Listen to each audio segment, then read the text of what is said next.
We're now in public session and I'd like to welcome the following officials from Comreg to the meeting to discuss the National Broadband Plan. We have Mr Garrett Blaney, Chairperson and Commissioner, Mr Robert Murrick, Commissioner, Mr Jeremy Godfrey, Commissioner, and Mr Donal Levy, Director of Wholesale Division. So I'm just going to read out some formal notices before we commence.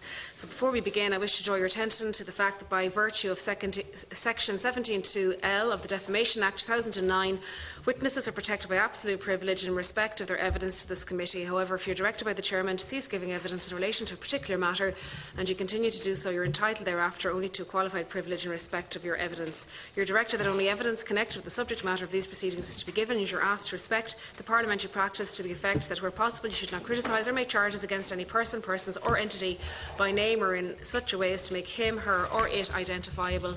I also wish to advise you that any submissions or opening statements that you've made to the committee will be published on the committee website after this meeting. Members are reminded of the long-standing practice to the effect that they should not comment on, criticise or make charges against a person outside the Houses or an official either by name or in such a way as to make him or her identifiable. I just want to remind members and witnesses to turn off your mobile phones or to put them onto flight mode. So I'll ask Mr Blaney if you would like to give your opening statement. Thank you. Thanks very much. Thank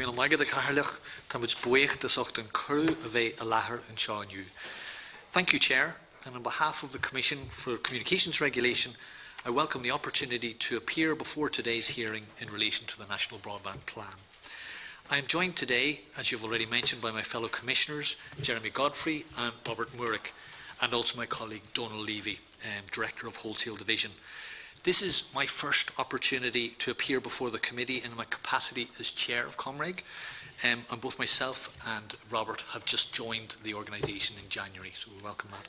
But Jeremy has been with us for the last 6 years, so he's an old hand. As you know, Comreg is the national regulatory authority for electronic communications. We promote competition and investment in the sector. We uphold end-user rights, and we manage the radio spectrum.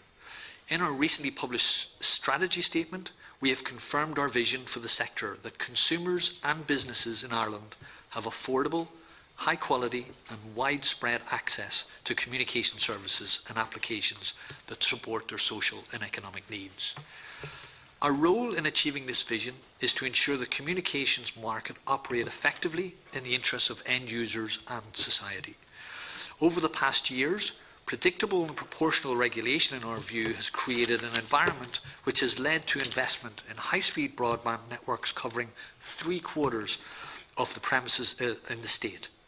At the same time, there's been an increasing choice of service providers. Over the next few years, operators plan to make effective direct fibre connections to most of these premises that I mentioned. However, there are parts of the state where the population density is lower and high-speed broadband would not be a viable commercial investment. Consumers and businesses in these areas have not benefited equally. This is why we welcome the government's National Broadband Plan, and we will address this, which will address this market failure and result in high-speed broadband being available to all. Comreg has two roles in relation to the NBP. First, we have significant technical and regulatory expertise, and we have been an advisor to government on matters where this expertise is relevant.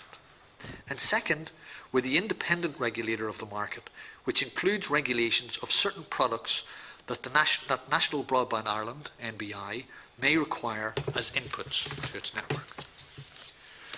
We are happy to provide more details to the committee as needed about Comreg's role to date and in the future. However, as we stated in our letter to the committee, Comreg has no legal functions, no specific legal functions in determining the rollout time or in relation to value for money or ownership issues.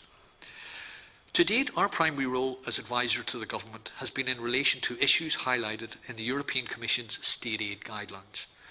More specifically, we have been consulted on the approach taken to define the intervention area, to ensure that the NBP does not distort competition in commercially viable areas. We have also advised on the requirements to ensure that the NBP wholesale intervention facilities are open on an open, competitive market and amongst retail service providers who will be selling broadband services in the intervention area. This has involved matters such as wholesale product design and pricing, access and non-discrimination obligations and enforcement approaches, all of which are very similar to the issues we consider in our regulatory role in relation to Eir's wholesale broadband products. In connection with the government state aid application and in response to a request from the European Commission, we confirmed in writing last year that we have been consulted on all matters where state aid guidelines recommend consultation with the National Regulatory Authority, the NRA, including in particular pricing and the mapping exercise carried out by the state aid guidelines. We expressed the opinion to the European Commission that the Department has considered our views on such matters. We confirmed to the Commission that based on the information available to us, there are no issues arising from the consultation process that Comreg wished to bring to the attention of the Commission. The Department of Communications, Climate Action and Environment established an expert working group of which Comreg was a member in order to provide detailed technical and regulatory advice, and detailed technical questions were discussed. Comreg also attended the Department's steering group as an observer. The steering group acts as an advisory body and the Minister is the ultimate decision maker. Comreg did not participate in the decision making by the steering group. We should add that Comreg has no role in advising on policy matters such as value for money or prioritisation of NBP within the government expenditure plans. We were not involved in the procurement process and played no role in assessing the proposed rollout timelines, ownership structures or financial capability of the bidders. We were not involved in the preparation of the cost-benefit analysis. That was done by others.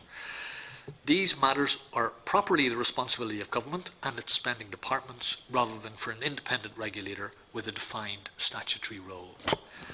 In our role as independent regulator, we established a mechanism for interested parties to pose questions about current and future possible regulation where appropriate. We have published our responses to these questions on our website. These have covered issues such as access to Eir's ducts and poles, and the possible applicability of significant market power and universal service obligations after the NBP network is complete. We have also taken the initiative to share our early thinking on the retirement of the copper network once fibre-based services are available.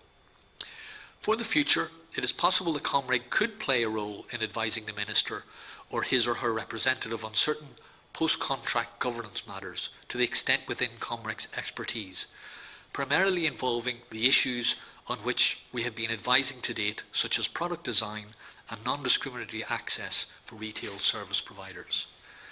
The precise scope of any role for Comreg will be determined by the Government in due course. We will also continue to provide independent regulation of the sector during and beyond the rollout of the NBP infrastructure. Regulatory matters relevant to the NBP might include duct and pole access, the application of significant market power regime, universal service obligations, and the upholding of the rights of consumers of retail service providers. Thank you for the opportunity to appear today and make this statement. We're happy to take any questions the committee members may have arising from the statement and happy to follow up with written responses for anything we can't cover specifically today. Thank you very much. And I might start with one brief question in relation to your investigations in relation to 5G. Did you look at other jurisdictions when you looked at 5G and how that would work? And just what were your findings in an Irish context in relation to that? And would it be fair to say that you would also need fixed fibre as well in conjunction with 5G? If you could just expand on that, on your findings in relation to that first. So thank you very much, Chair. I'll answer that question. So we, last year, we're preparing for an assignment process for spectrum, which includes one of the spectrum bands identified in Europe as a pioneer band for 5G. So in preparation for that, we did a study about the connectivity needs of users, and the conclusion for that was that mobile and fixed services are complementary and in ensuring that the needs of end users are met. So we don't think from that 4G or 5G mobile networks can meet the objectives of the NBP. Three main reasons for that. One is that when we looked at what it would take to roll out coverage to, say, 99.5% of the population, we did a number of scenarios that we modelled, and the most aggressive scenario was 99.5% population coverage to give a 30 megabits per second service to a single user at the edge of the cell. That would require almost double the number of cell sites that mobile networks currently have, and that would be very expensive to put in place. It would take a long time. I think we're all aware of some of the difficulties that mobile operators have in finding cell sites. Secondly, even that coverage that we had modelled wouldn't guarantee indoor connectivity. It would only be outdoor connectivity, and that would require for many of the more remote premises that are being covered by the National Broadband Plan to have additional equipment to ensure that the signal could be received indoors. And thirdly, end users of a mobile network can't be guaranteed that same consistent high-quality experience. The modelling we did was for a single user at the cell edge, so it was coverage. In order to provide the capacity, if everybody in the coverage area of an evening was watching streaming video, that would be another kettle of fish entirely. So even that very expensive additional mobile network coverage wouldn't be sufficient to meet the objectives of the NBP. In answer to your question about the amount of fibre, one of the deployment scenarios for 5G is what they call small cells. So our modelling was based on the large macro cells with equipment on towers and masts. There is a deployment scenario known as small cells where the cell size is a few hundred metres or so. That's really been designed for deployment in urban environments where there's a big density of demand. To deploy that in rural environments would indeed require fibre backhaul from each of those small cells. So if you were having to put a number of small cell sites along a rural road, you'd still have to have fibre going along the road to do the backhaul from the cell sites. And even if you did that, of course the expense would then be again much higher, and the signals from that could be blocked by things like foliage and rain and so forth. One other thing to say about 5G and indeed 4G is that as well as using the radio technologies in mobile networks, they can also be used for fixed wireless connections. And there's certainly potential to use wireless in fixed wireless mode to selectively serve some hard-to-reach premises. But mobile itself would not be a solution. As I say, fixed wireless could be part of a solution, but selectively so. I think you answered the question about what do we look at 5G deployments elsewhere in other countries. So at the moment, there really aren't any 5G deployments, or only very, very small kind of trial deployments. In the United States, there's some deployment of suburban fixed wireless using 5G, but that is really in an environment where there's a much greater density of demand than in the rural premises being served by the NBP, so it's not really that relevant. Okay, thank you. I'll move to Deputy Timmy Dooley. Just a number of questions. Just in the first instance, we've talked in the past about that 300,000 premises that's covered by Eircom. My understanding is that there's a situation there where Eircom are charging wholesale connection rates at about €170 per connection, and also a further 170 where there's a switching, where somebody switches. So can you do anything about that situation? Because I understand when it rolls out to the NBP, there's a €100 initial sign-up, and there's going to be no charge for switching. So that's something that you might give us some information on. Because what it would then appear is that for existing customers, they're at a disadvantage versus people who are in the intervention area. So is there any way that you can standardise that? Just in relation to the current fixed line business that Eircom has, just my understanding is that on the regulated part of that business, that they're showing profits in excess of 50% at the moment, and that's a figure that I suppose makes Eircom stand out as one of the most profitable incumbents in the world, and certainly within Europe. What does that say to you, I suppose, about the extent to which your regulatory regime is effective in addressing the wholesale charges, and that includes poles and ducts, and obviously that will have an impact on the knock-on charges for the NBP. We were led to believe in some of the recent information that was provided that about $1 billion of the so-called $3 billion now cost associated with the NBP, that about $1 billion of that would go to Eircom for access to its ducts and poles. A 50% profit would seem excessive, but maybe you can speak to that. Eircom announced something like a 20% reduction in operating costs in this quarter. I wonder if that's being reflected in the price to the customer, and is it going to be reflected in the reduction in the pole and duct prices? So you might have a view on that.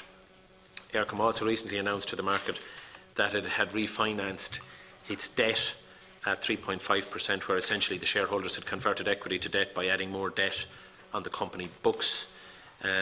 You currently allow Eircom to earn about 8% on their cost of capital. So there seems to be somewhat of a mismatch here between Eircom's actual cost of capital and how much its real costs are. So again, that would have an impact on the cost of the NBP. So just wondered if you had any views there. Then just moving to the area which has been somewhat covered by the chairperson in her questioning, and I think Mr. Godfrey captures it here. In trying to understand what the best model of a network should be for the intervention area, there's a view that what has been offered by Granahan McCourt is effectively 100% fibre coverage to the home of the 542,000 premises. That is having an impact in terms of rollout. I think it was a shock to many consumers in the intervention area that it was now going to take between 7 and 10 years to get broadband. So the question is, obviously arises on some: is there a possibility of rolling out some fibre and some fixed wireless? I understand fully what you're saying in relation to 4G and 5G from a mobile perspective, but there is the deployment in some locations of fixed wireless. Have you done any modelling that would look at, say, of that intervention area, 70% fibre to the home, 30% fixed wireless, or some variation of, some sliding scale, to get that sweet spot that addresses cost and rollout? And I know there are issues with fixed wireless. There are issues with fibre to the cabinet at the minute for those of us that have to suffer that. So there isn't an absolute for everybody, but to reach what the minimum standard was, which was the 30 megabits a second, is it possible to look at a mix of fibre and fixed wireless in a manner that will achieve the optimum for the consumer?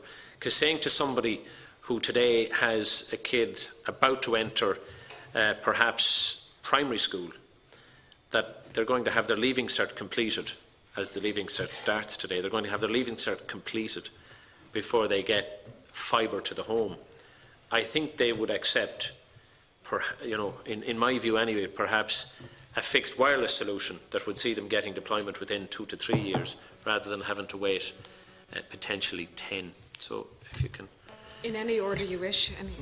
Maybe just try and take this in the sequence that it came on. Please come back if we've missed something. So Jeremy will first cover the sort of the 300k and the sort of the wholesale price. Then the question of profits, Donald, maybe just talk about how that impacts on the way we regulate. Robert will talk about the general approach we're taking for the pricing of the poles and the ducts generally. And then we come back maybe on this question. Jeremy might come back on this question of the mix between fixed wireless access and fibre and how that might work. So Jeremy, do you want to start off? Yes, thank you very much. So the question of connection charges to the network, I think some members of the committee might remember when I was last here in October, this was a big bone of contention. And I think we made a decision in December, so prior to that decision, Aircom was charging, I think, €270 for connections to the FTTH network. I should say the decision we made in December about the FTTH gives Air quite a lot of flexibility in how it prices it's a wholesale product. So for the fibre to the cabinet network, that's now a more mature network. The demand is more certain. We know what the deployment costs are. We moved in December from to a what's called a cost orientation obligation, where we actually determined what price Air should be allowed to charge for that network. For the fibre to the home network, in common with most of our colleagues across Europe, because it's a new network, it's much harder to accurately predict the take-up of demand. There are more uncertainties about about the cost of deployment. So it's much more risky and more difficult to set a fixed price. So what we've done is we've taken the approach of having a kind of a margin squeeze approach to Air. So they have freedom to choose their wholesale prices, but they have to make sure that there's enough space between their wholesale price and their retail price to allow companies like Sky or Vodafone or other resellers to be able to compete effectively. We did take the view that they shouldn't have complete freedom to set the connection charge, and we certainly felt that the previous approach they had of having a very high upfront connection charge did have the potential to have anti-competitive effects. So the decision we made was again to give them freedom to choose the connection charge, subject to two constraints. One was that they should charge the same for a new connection and for a migration, so that there wasn't a distortion of the incentives for resellers to wait until somebody else had the disadvantage of paying for the connection, and then they would come along and try and churn the customer. We wanted to make sure there was no distortion between new customers and existing customers. And the second approach we took was to say that the amount of money they recovered through those upfront charges should, over the lifetime of the asset, be no greater than the cost of the building the last connection to the end user premises. So based on Air's costs and their average customer lifetime, they proposed a price of €170, which we scrutinised, and we don't approve their prices. It's their responsibility to comply with regulation, but we certainly didn't see any need to intervene. So, as Deputy said, the government's taken a slightly different approach in deciding how the connection charges for the NBP should be, the wholesale connection charges should be arranged. I would say, though, that the €170 is not, as a matter of practice, being passed on in full to end users. So the retail connection charge is also €100 in the 300k area. So obviously, because of the way the regulation works, effectively that €170, so far as the reseller is concerned, on average, they can amortise that over the average 42-month customer lifetime. So it amounts to about €4 a month, and they're choosing to take, as I say, charge €100 up front and then recover the remaining 70 over the 42 months. So sorry? Customer still gets hit. Well, I'm not sure. I mean, as I say, the customer is only paying the €100, and if Air chose to charge less on the upfront connection charge, then they'd be entitled to charge more on the monthly rental. So there's really a question of swings and roundabouts here. Having said that, this decision is the subject of an appeal. So having given you at a high level, I'd rather not go into any more detail on it because there are legal proceedings. So maybe, Donald, if you wanted to come in on the issue of the profits, maybe just make some reference also to I think, Deputy, you mentioned the 8% return on cost of capital. We might cover that as part of that response as well. 50% profit on the fixed line business as well. Yeah, just to clarify, so the 50% number I'm assuming is reference to Eircom's EBITDA margin. Yes. Just to clarify for the committee, that stands for earnings before interest, tax, depreciation and amortisation. It doesn't include depreciation, for example, which is a very material number in a network business like telecommunications. In fact, Eircom's returns after taxes, net profit margins are quite considerably lower. The second point I'd make is that if you look at Eircom's separated accounts, it is quite profitable in its traditional narrowband business. So that's traditional retail line rental and Coles. That's where, if you look at the accounts at face value, you would see higher than regulated rate of return there. That's something we're looking at the moment as we speak. In terms of the 8% cost of capital, so just to explain, this is Eircom's weighted average cost of capital, which is a blend of our estimated cost of equity, the cost of a share, and its cost of debt. And I just note there that we've just published in the last couple of days a proposal to cut that from around 8%, as you said, equity, down to around 6%. And that's based on the latest information available to us as to what that number should be, and that would be very much in line with European norms as far as we can.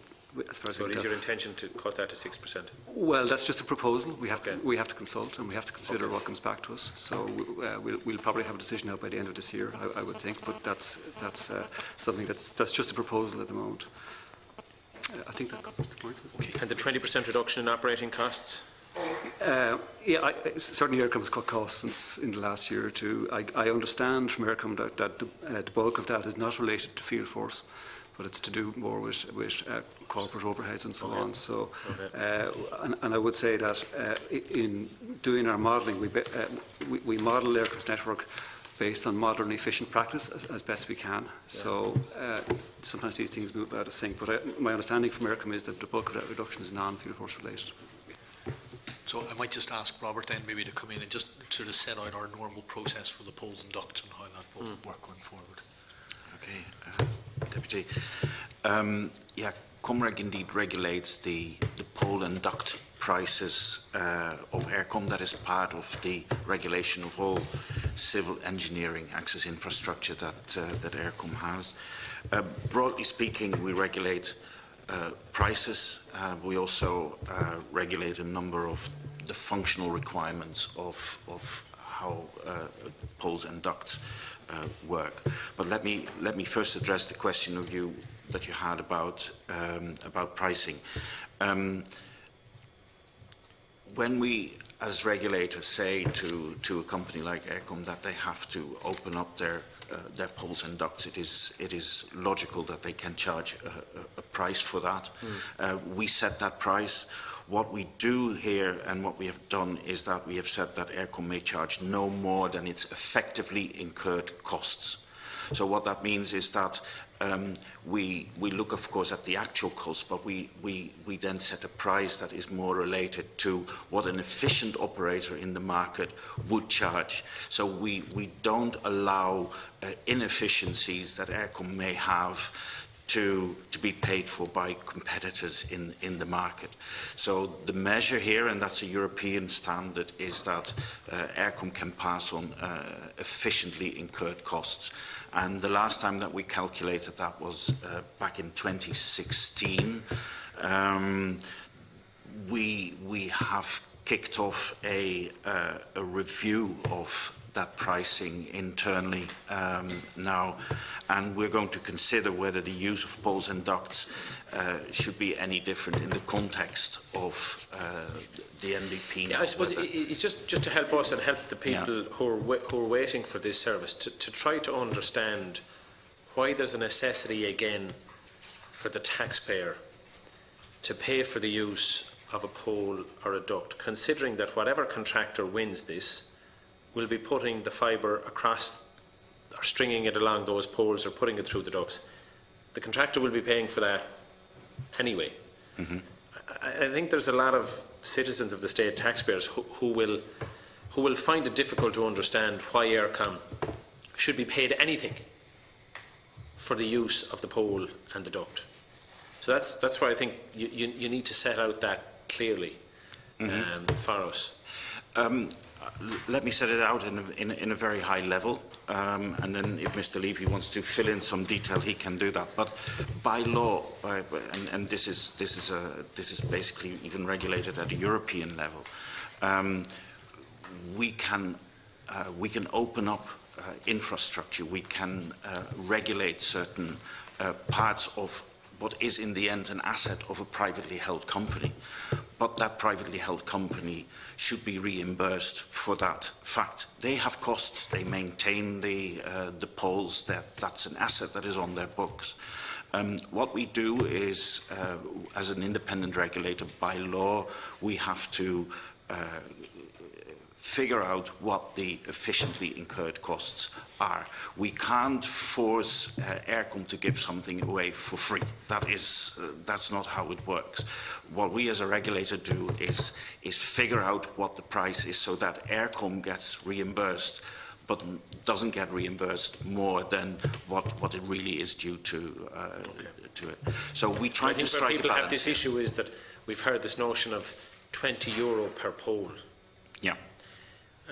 I think people will find it hard to understand how there's the potential cost of €20 to Eircom for stringing a piece of fibre along their pole, considering that their own copper wire is already there. The pole must be maintained in good order to facilitate that piece of copper in the first instance.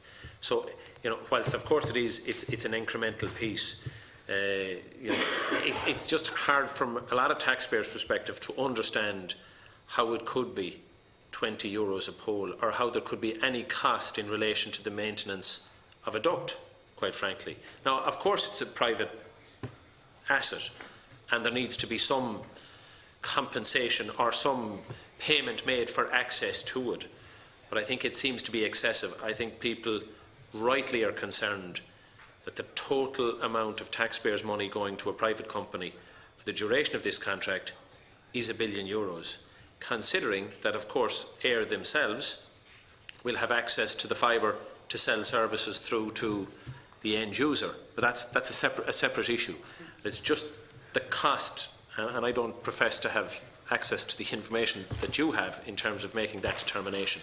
But I think, from our perspective, we need to give you an opportunity to provide that information to us and onwards to the taxpayer who's ultimately paying this bill. I fully understand, and I will ask Mr. Levy to go in some of the detail of what that cost is made out. But I think I want to stress one thing, and that even though I understand the fact that the taxpayer has to pay money, we have to maintain a strict neutrality on whoever the buyer is, whether that is another private company or whether that is MBI who gets a subsidy. We try in best capabilities try to come up with the rate according to an international methodology to what is the actual price that Eir can charge. Some of the elements, perhaps, Mr. Levy can clarify. Sure, yeah. Just one or two points of clarification on the cost. So first of all, as long as Eircom remains in situ in these areas and it's sharing the use of poles with the MVP Co, it's actually, at the moment, the rule is fairly simple. We split the cost 50-50, so it's, instead of being €20 per annum, it's €10 per annum. So that's just one observation to make. Of course, it's quite possible that over time, Eircom's legacy copper network is going to be technically inferior, frankly, to a fibre to the home network. So how long will Eircom remain in situ in terms of providing services? I don't know. But ultimately, somebody has to pay for those poles because there will be a reinvestment rate. We know from experience in Eircom's 300k footprint that quite a number of poles had to be replaced. They have to be paid for by somebody. Yeah. So that it's kind of inescapable that there has to be some charge, and quite how that's to be calculated, I won't speculate too much now because we will possibly come out with proposals on that again later on this year. So I don't want to say too much now. Anything that would preempt what we might do. But in principle, there is a cost. There is a cost of installing new poles, installing poles as they near their life's end, replacing poles, maintaining poles. There are some operating costs and so on. And why should they be prepared? Well, if they're incurring these costs and they're incurred efficiently, I think by law they're entitled to some compensation. So there's just no way around that. As I said, we are looking at this at the moment in terms of, as Robert said, we're looking at what should the poles price be in the intervention area? Should it be the same as the standard €20 you referred to, or 10 divided by 2? Or are there reasons why it would vary? Like, are there operational efficiencies that you can get because it's such a large scale? Are there procurement efficiencies? And on the other hand, does the reinvestment rate into new poles, will that be different to what Eircom has been doing up to now? So all these things work in various directions, so it's very hard to speculate how that will land. So, one final thing I want to stress, that this is a maximum rate. At the moment, the rate of 20 is a maximum rate, and Eircom and NBI could come to a commercial arrangement that would allow for a lower pole price if they choose to do so. The only thing that Eircom has to be aware of, that price that they agree with NBI has to be offered to another third party in similar circumstances. So there is scope already today, so before we take another decision later on this year, to change that rate. Mr. Godfrey, did you want to come in? So I was going to talk about the Deputy's last question on fixed wireless. So I think the question you asked about, is it possible to optimise the mix of fibre and fixed wireless? Fundamentally, that's obviously a matter really for NBI and the government to work out. So the government has a service standard that it required in the tender process, and so the mix of technologies used to meet the standard isn't something that Comreg has modelled. But I might just provide a little bit more information, because we did, I think, complete 2 years ago an assignment of spectrum in the 3.6 gigahertz band, which is actually spectrum which is useful for 5G in urban contexts, but is also useful for fixed wireless in rural contexts. And we made sure that we actually almost brought forward and progressed that spectrum award, so that bidders in the NBP procurement would have the opportunity to buy that spectrum if they thought it was going to be useful. And we also assigned that spectrum on a regional basis, so some rural lots, some urban lots, so that those options were available. Having said that, and then what in fact happened is there's at least one operator deploying fixed wireless using that spectrum on a commercial basis in rural areas. And I feel this quite personally, because my family home is in North Cork, 5 kilometres from the nearest village, and I'm fortunate enough that I can see the mast from my house, so I have quite a good broadband service, much better than I ever was able to have on the copper. But all my neighbours keep saying to me, that they can't always see they can't see the mast because of the topography and where the trees are.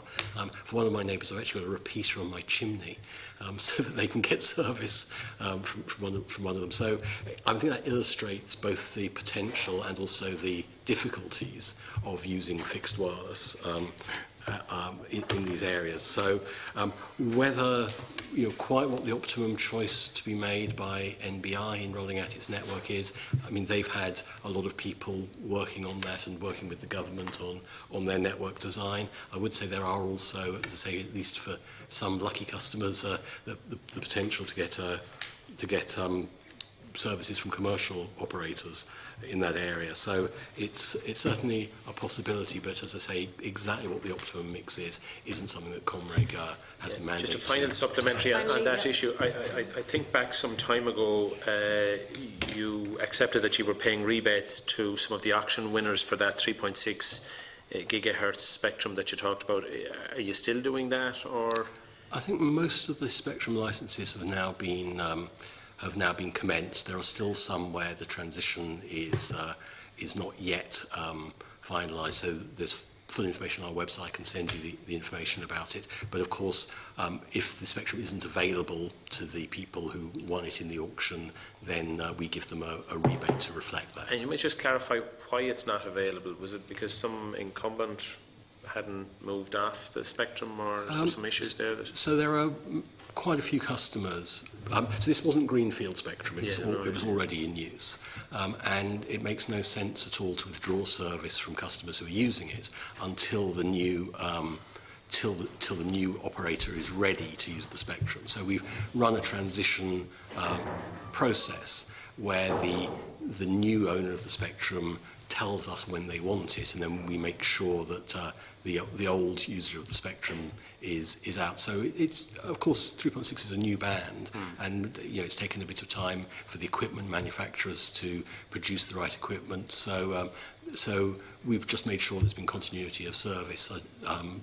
But as soon as new operators want it, they know 6 months in advance when they're going to deploy their networks. So that's plenty of time for us to manage the transition. Deputy Stanley. Thanks. And the questions I have around Comrade, I just want to kind of set the scene here in terms of your role in this, because up until 4 or 5 years ago, you didn't have Irish Water, and you didn't obviously have broadband. Now you have. You're the regulatory body for. Sorry, you're not. No. But yeah, sorry. His previous job. Yeah, you have. You were talking to the right person a few months ago, yeah. Okay. Without taking on, I'll come to the broadband. Without taking on broadband, right, you were already under pressure and you sought extra staff. And there's a huge piece of work. I mean, looking at the structure of this project and looking at the design of it, of the tender, insofar as the, we've seen the outline of it from stuff released by the department and how the contract will work. There's a lot of regulation to be done if you're going to be busy, and already you're under pressure with staff. So I just want to say that at the outset, right? And I don't think there's any dispute about that. You have been operating for the with less than a quarter of the staff needed to fulfil those regulatory duties, and you have made a number of pleas to the department, according to FOIs, looking for extra staff. Okay. And on the other hand, the Minister, when we ask questions about it, or when we ask senior officials questions here, we get answers in relation to Comreg are looking after this. Comreg are going to regulate it. So there's an awful lot of weight being put on your shoulders. That's what I'm trying to set the scene for this, right? And each time that we ask a question that probing this, how is this going to be monitored? Because I can see an awful lot of. It's a very precarious structure, to put it mildly, and a very difficult one. It's going to be a very difficult one to manage and to monitor. The answer, to quote the Minister directly, he said, to quote, Comreg will ensure that this is adequately monitored and regulated, unquote, right? And what I'm just wondering is that, have you received guarantees from the Minister, from the Department, that you will receive, or from the Government, receive adequate finance to be able to do this? And if you haven't, could you just outline your concerns here in relation to that? Your responsibility, because in any questions being asked, either of this Minister or the previous Minister in charge of putting this in place, I certainly received a lot of answers saying that it'll be fine. Comregs here looking after the public interest. That's the first question I have.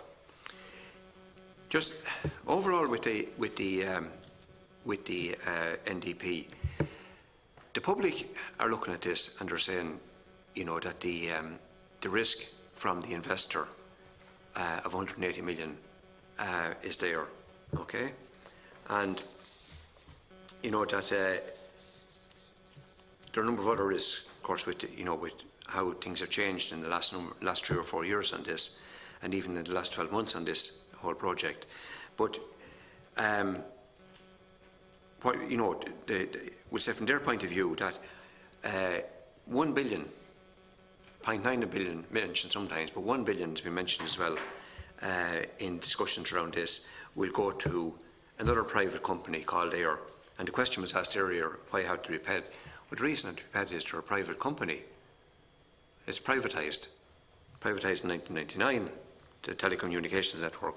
So, of course, to hold the trump card in this.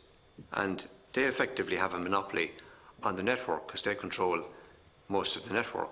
It's their poles, it's their ducting, and outside of demands, they own nearly everything else. In terms of getting around the highways and byways and between towns and villages and cities. So Comreg, Fergal Mulligan, the programme director from the department, he said, and I quote, on the 22nd of May, and I quote, Comreg is 100% responsible for whether we, the taxpayer, pay 900 million or slightly more for the use of our poles and ducting, right? And in light of that, could you outline how you intend to regulate the price of it? Because you're looking at 36 million a year of a subsidy, potential subsidy to air. And what I think the public are looking at is two things. One is that just the sheer amount of money, up to €1 billion, €1 billion of taxpayers' money is going to go to a private entity, as I recall it, purchased by a French investor, and we're going to give it to an American investor, an entity owned by an American investor, to pay the French investor for permission to hang cables on their poles and put some cables through their ducting. And I understand the predicament you're caught in. It's not a nice one to be landed with. But the question has to be asked is how we intend trying to manage this, and what bargaining power have we got? Because the private investor or investors that own there, they hold all the cards. Okay, you may be able to, under utility regulations, to say to them that, you have to give us some access here. But effectively, they can make it damn awkward for anyone else. So really what you're caught in is arbitrating between two private entities owned by a French investor and one owned by American investors, and you are going to use an ass and cart load of taxpayers' money to try and, to give to this investor, to buy off this investor, so as the public can have this service. And how you intend doing that, and you're effectively dealing with two monopolies. What bargaining power have you got there? Because looking at it, you would seem you're in a very, very weak position on our behalf, on the taxpayers' behalf. Do you want to do that question first? And do you want to I've only three. Yeah, fine. Okay. I've only three questions.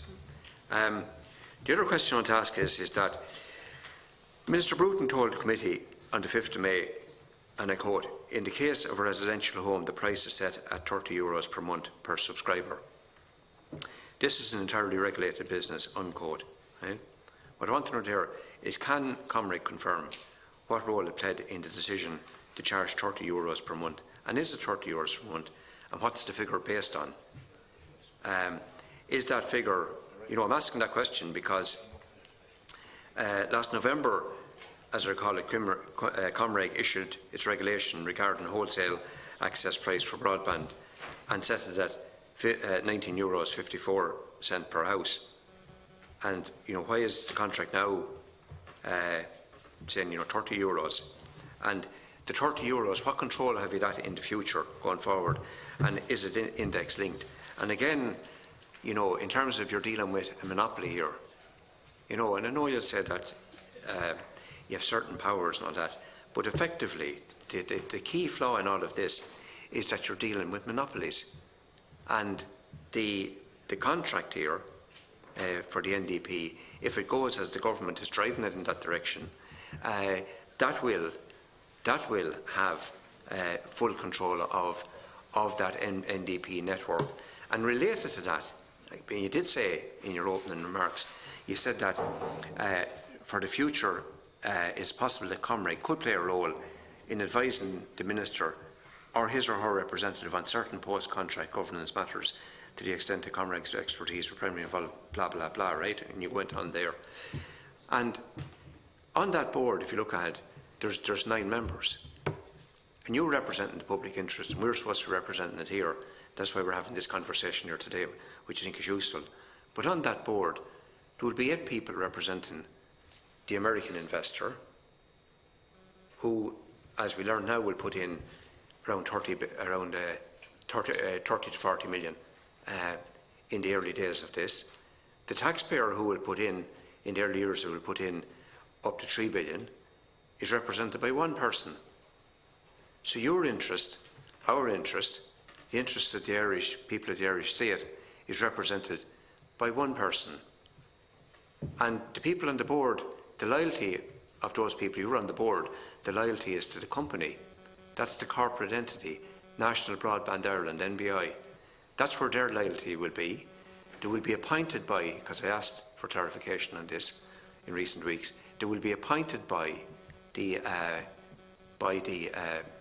investor, and one person, one and one only, will be appointed by the minister to represent the taxpayer. So, and I'm setting that in terms of, you know, I'm setting out that in terms of overseeing these matters, that there's you who's going to regulate it, there's this single soul that will be on the board, that will be outvoted even if they have the will to stand up or thump the table or kick the table or do whatever else, will be completely outvoted at any meeting and will have little or no say or no authority or no power to try and put the brakes on this if it's gone off in the one direction. So they're the three questions. Thank you very much, Deputy. In any order you wish. Okay, so look, I'll try and cover the first question myself, and then maybe Robert, you'll just talk about the polls and docs and provide some clarity on that, and then Jeremy will come in on the last question and cover that. So the first thing, there was two parts of your first question. You mentioned both staff and finances. Just to be clear, Comreg's finances, it's self-financing. We're financed based on a levy from industry and also proceeds from any spectrum that we sell. So these are finances we create ourselves. We're not reliant on the state for finances. So we don't have a constraint on our finances per se. The question I'm asking is that according to an FOI, you made a number of pleas for extra money. Right. The Minister has to authorise that. Sorry, my understanding.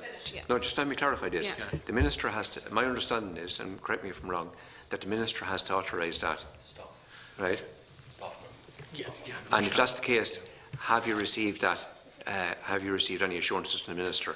Because I mean, the documents released show that you're operating about a quarter of staff you need at the moment. Without all of this, You're clear on the question. Let's just. the NDP is going to bring a lot of extra work for you. Yeah, we'll just let I Mr. understand Blaney that, answer. Kitty, and just so it's not an issue of finance, it's an issue of staff. So we're required to ask. That requires money to pay them. Answer. We have the money to pay them, but we must get the staff sanctioned by both the Department and the Department of Public Expenditure and Reform. We will have sufficient funds to pay any extra staff we get. The question is whether we are allowed to appoint extra staff. We did ask for extra staff, and we've got an increase of staff from 115 to 147. Now, there's some further staff that we have requested that may or may not be required, depending on exactly what role we will have in terms of the MBP, and a final decision on that has been deferred until there's full clarity on the NBP process and all the arrangements are in place for NBP. So we'll revert back to the department at that point. But we have had some extra staff, and we may need some extra staff further and beyond, and we'll make that further request then at that point. To continue with the Could I other. just ask, have you got the 147 at the moment, or there's just been? We've got sanctioned for the 147, and we're in the middle of the recruitment process. So some of the staff have joined, but not all of them.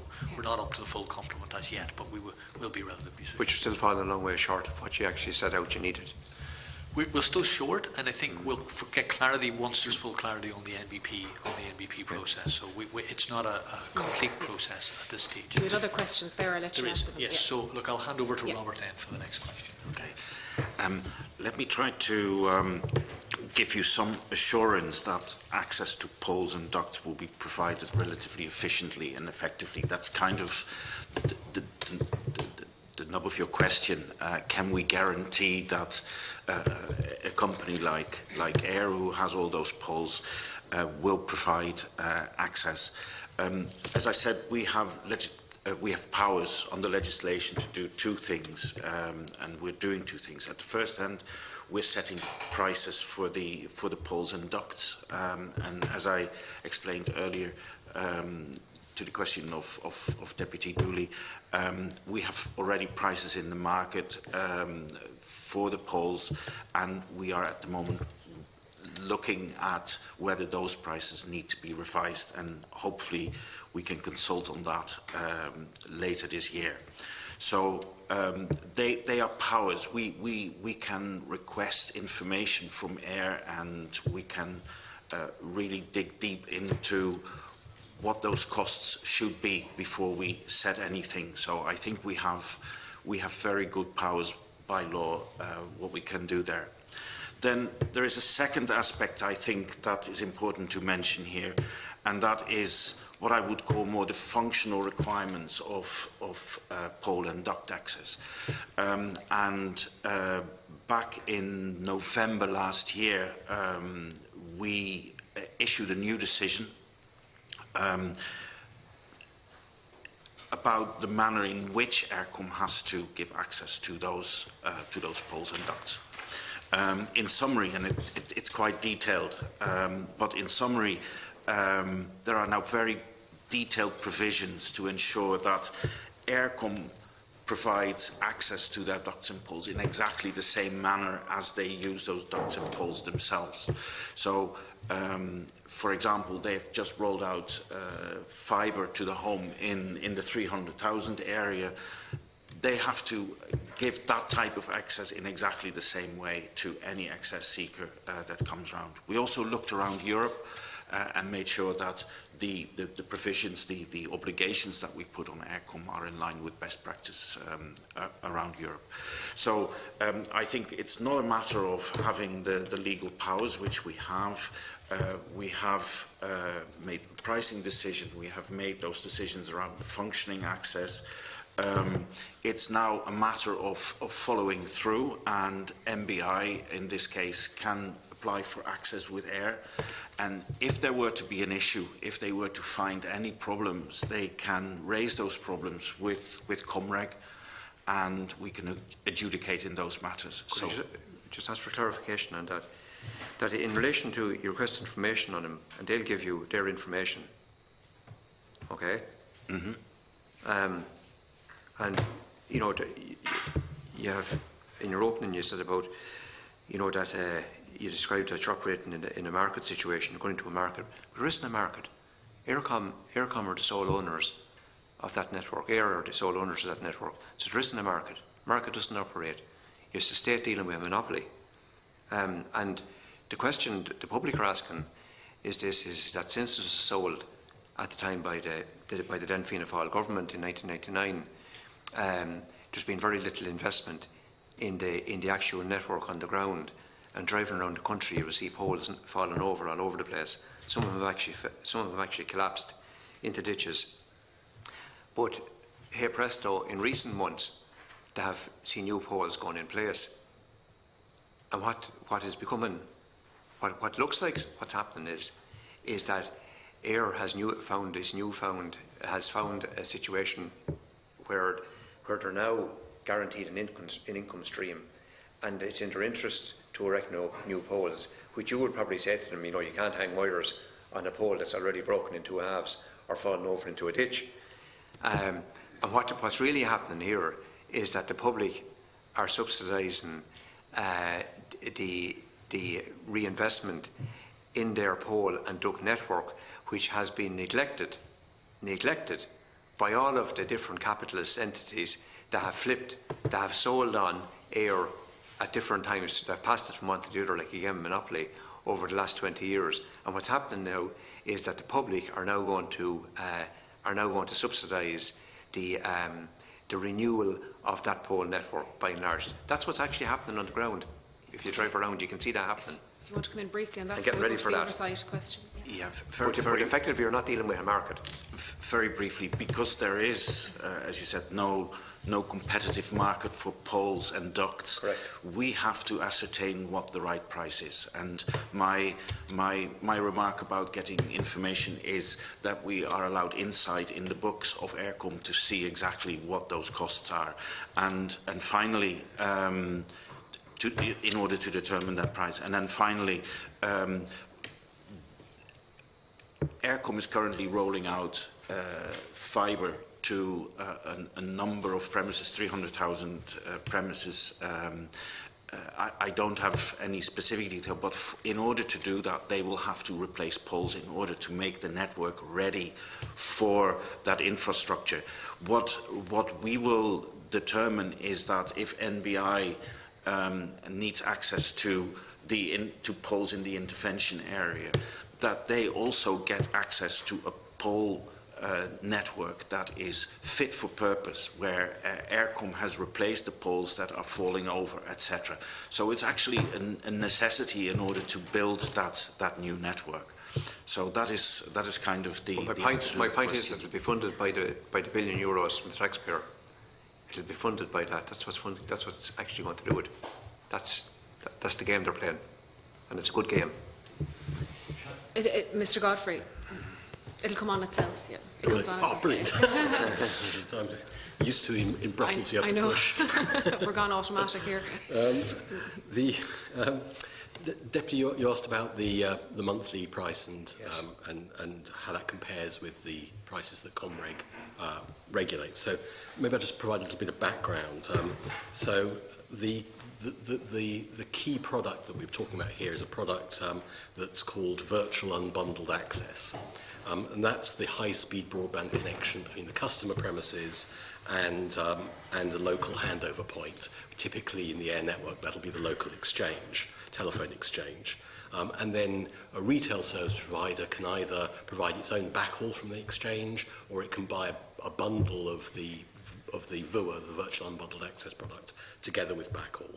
So back in December, Comreg finished a review of the market, what's called the wholesale local access market, of which that's the key product. And as part of that, we set a price, as the Deputy mentioned, for VUA provided over the fibre to the cabinet infrastructure. And that's the €19.54 price that the Deputy mentioned. So that was for fibre to the cabinet. As I mentioned earlier, we didn't set a fixed price for VUA provided over the fibre to the home infrastructure, which is the 300k, and also Eircom has announced that it's planning to roll out a much more extensive fibre to the home infrastructure in the areas where it currently has fibre to the cabinet. So we didn't set a fixed price for that. We've given Air pricing flexibility for the reasons I mentioned earlier. And as well as the difficulties in setting a price, it also gives Air the possibility to choose a pricing approach that's best calculated to drive penetration on that network. So I can maybe inform you that the prices, Air doesn't have a single price for its fibre to the home products. It actually has a range of prices depending on the speed. But the Minister, Mr. Godfrey, the Minister said on the 5th of May, he told this committee here, right, and I quote, "In the case of a residential home, the price is set at €30 per month per subscriber. This is an entirely regulated business," right? What I'm asking is, can you confirm, right, that is the figure, and what role you played, what role Comreg played in setting that, and what's the figure based on? That's my question. So let me, if I may just, I'm trying to explain Comreg's, I'll let you finish your role. contribution. So Air's price that it charges for fibre to the home ranges from €23.30 a month for 150 megabits per second service, up to €38.50 a month for a 1 gigabit per second service. And as I also mentioned, there's a difference in the, and they also charge €170 upfront wholesale fee, whether that's for the initial connection or for a migration. The precise contractual terms relating to pricing are a matter for the government. I know that you asked, or well, I think Deputy Ryan asked the Minister whether it was index linked. The Minister said he would, I think, come back to the committee with more information about that. The Department's synopsis of the contract refers to detailed price control mechanisms, but I think as they haven't said, as they haven't disclosed in detail what those mechanisms are, I don't think it's possible for me to go beyond them. So the precise way in which benchmarking to the market, so although the price isn't set by Comreg, it is set in the context of a regulated market. And so exactly how that price has been come up with is really, as I say, it's a matter for the department, how they've chosen the prices. But as you'll see, it's certainly within the range of prices that Eircom charges in the context of the regulation that we put in place. In terms of the future, you asked us what our role might be in the future. Again, depending on how the contract finally turns out, as the department has said, there are detailed rules to control the prices and how they will evolve over time.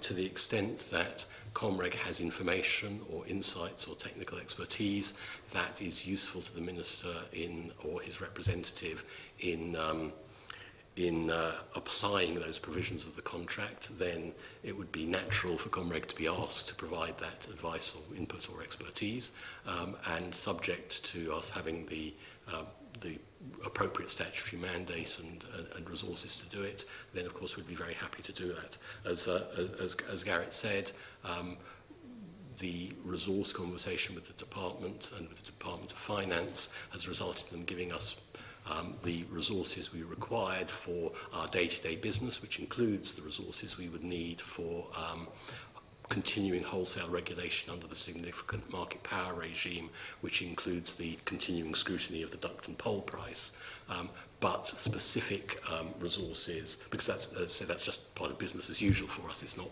specifically NBP related, although it's very relevant, but the specific resources that might be needed to advise the Minister on post-contract governance issues are something that will be determined once the contract is finalised. Deputy Ryan. If I could just maybe ask a series of questions, or questions to get an answer, and then come back to the next question, because rather than throwing out 5 questions at once. And for start, Mr. Godfrey, just on this issue about what percentage of fixed wireless might be appropriate. And I know you avoided saying that could come to a conclusion of that. My understanding, the national government, they're indicating less than 2% or around 2%. A lot of people in the industry, or people with knowledge in the sector, thinks what we're doing here is gold plating. That, as you say, we have the technology and the spectrum to do fixed wireless solutions. And while your neighbours in North Cork might have difficulty, one would know straight away whether you can connect from a mast to a house, line of sight, or otherwise. Do you have no view on what the percentage, and does that fixed wireless? You seem to say it does meet all the technical specifications that the government's looking for in its deployment.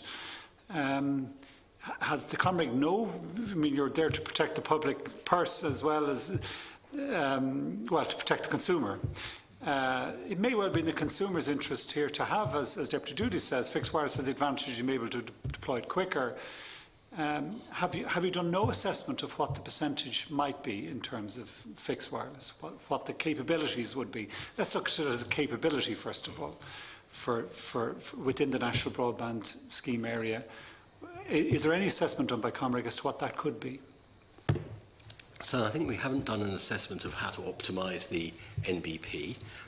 We have, in the run-up to the 3.6 gigahertz award, we did some assessment of the possibilities of what proportion of premises might be covered by different service providers using 3.6 gigahertz spectrum.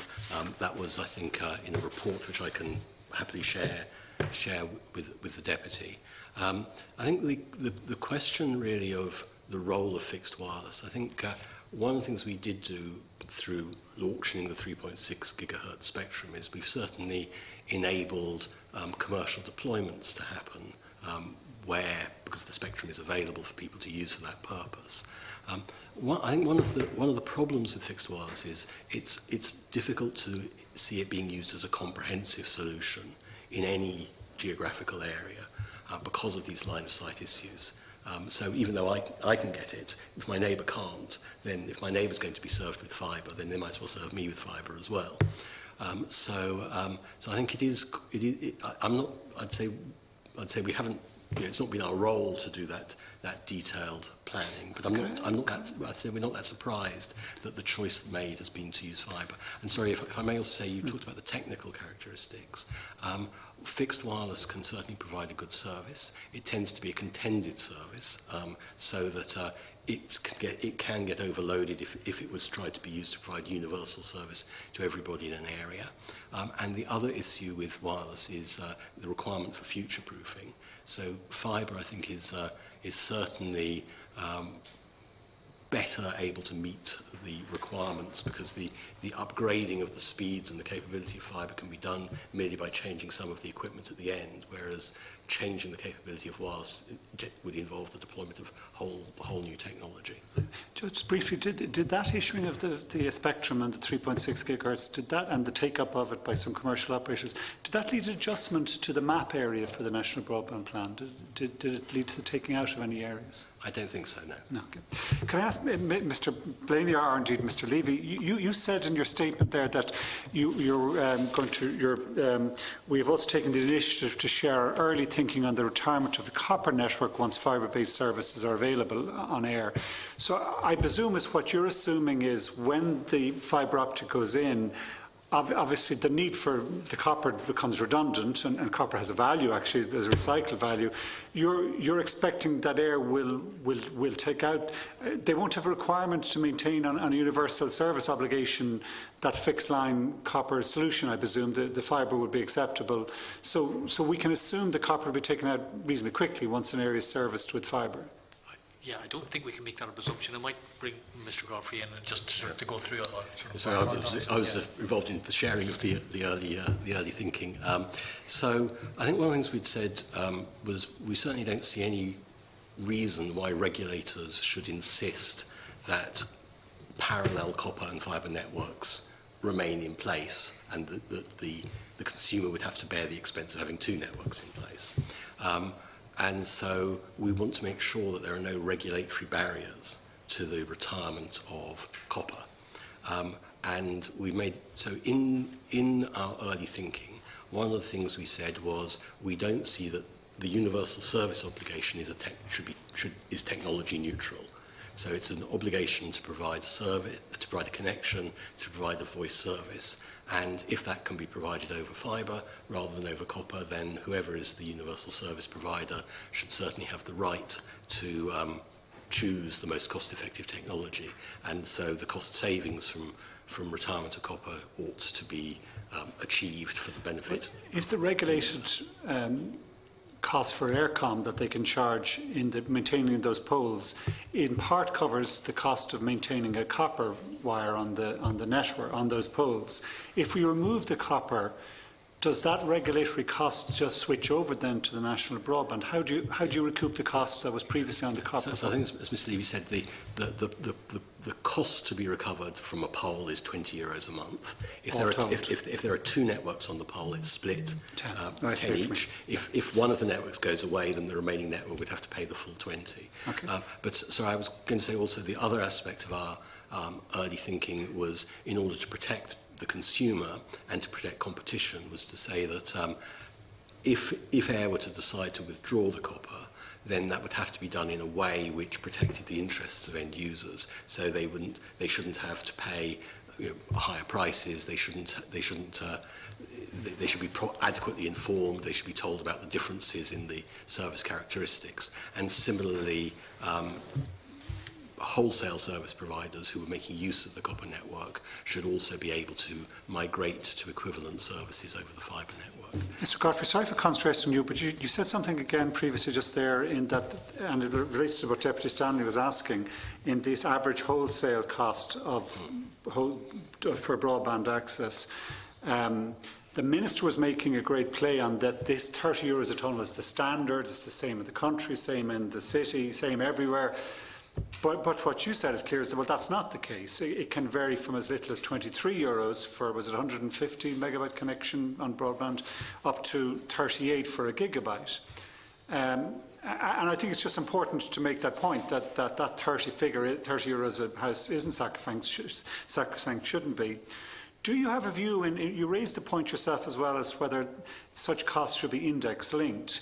Given the technological improvements that are occurring, given the increasing Moore's Law benefits, in the this technology sector, cost reduction is a standard.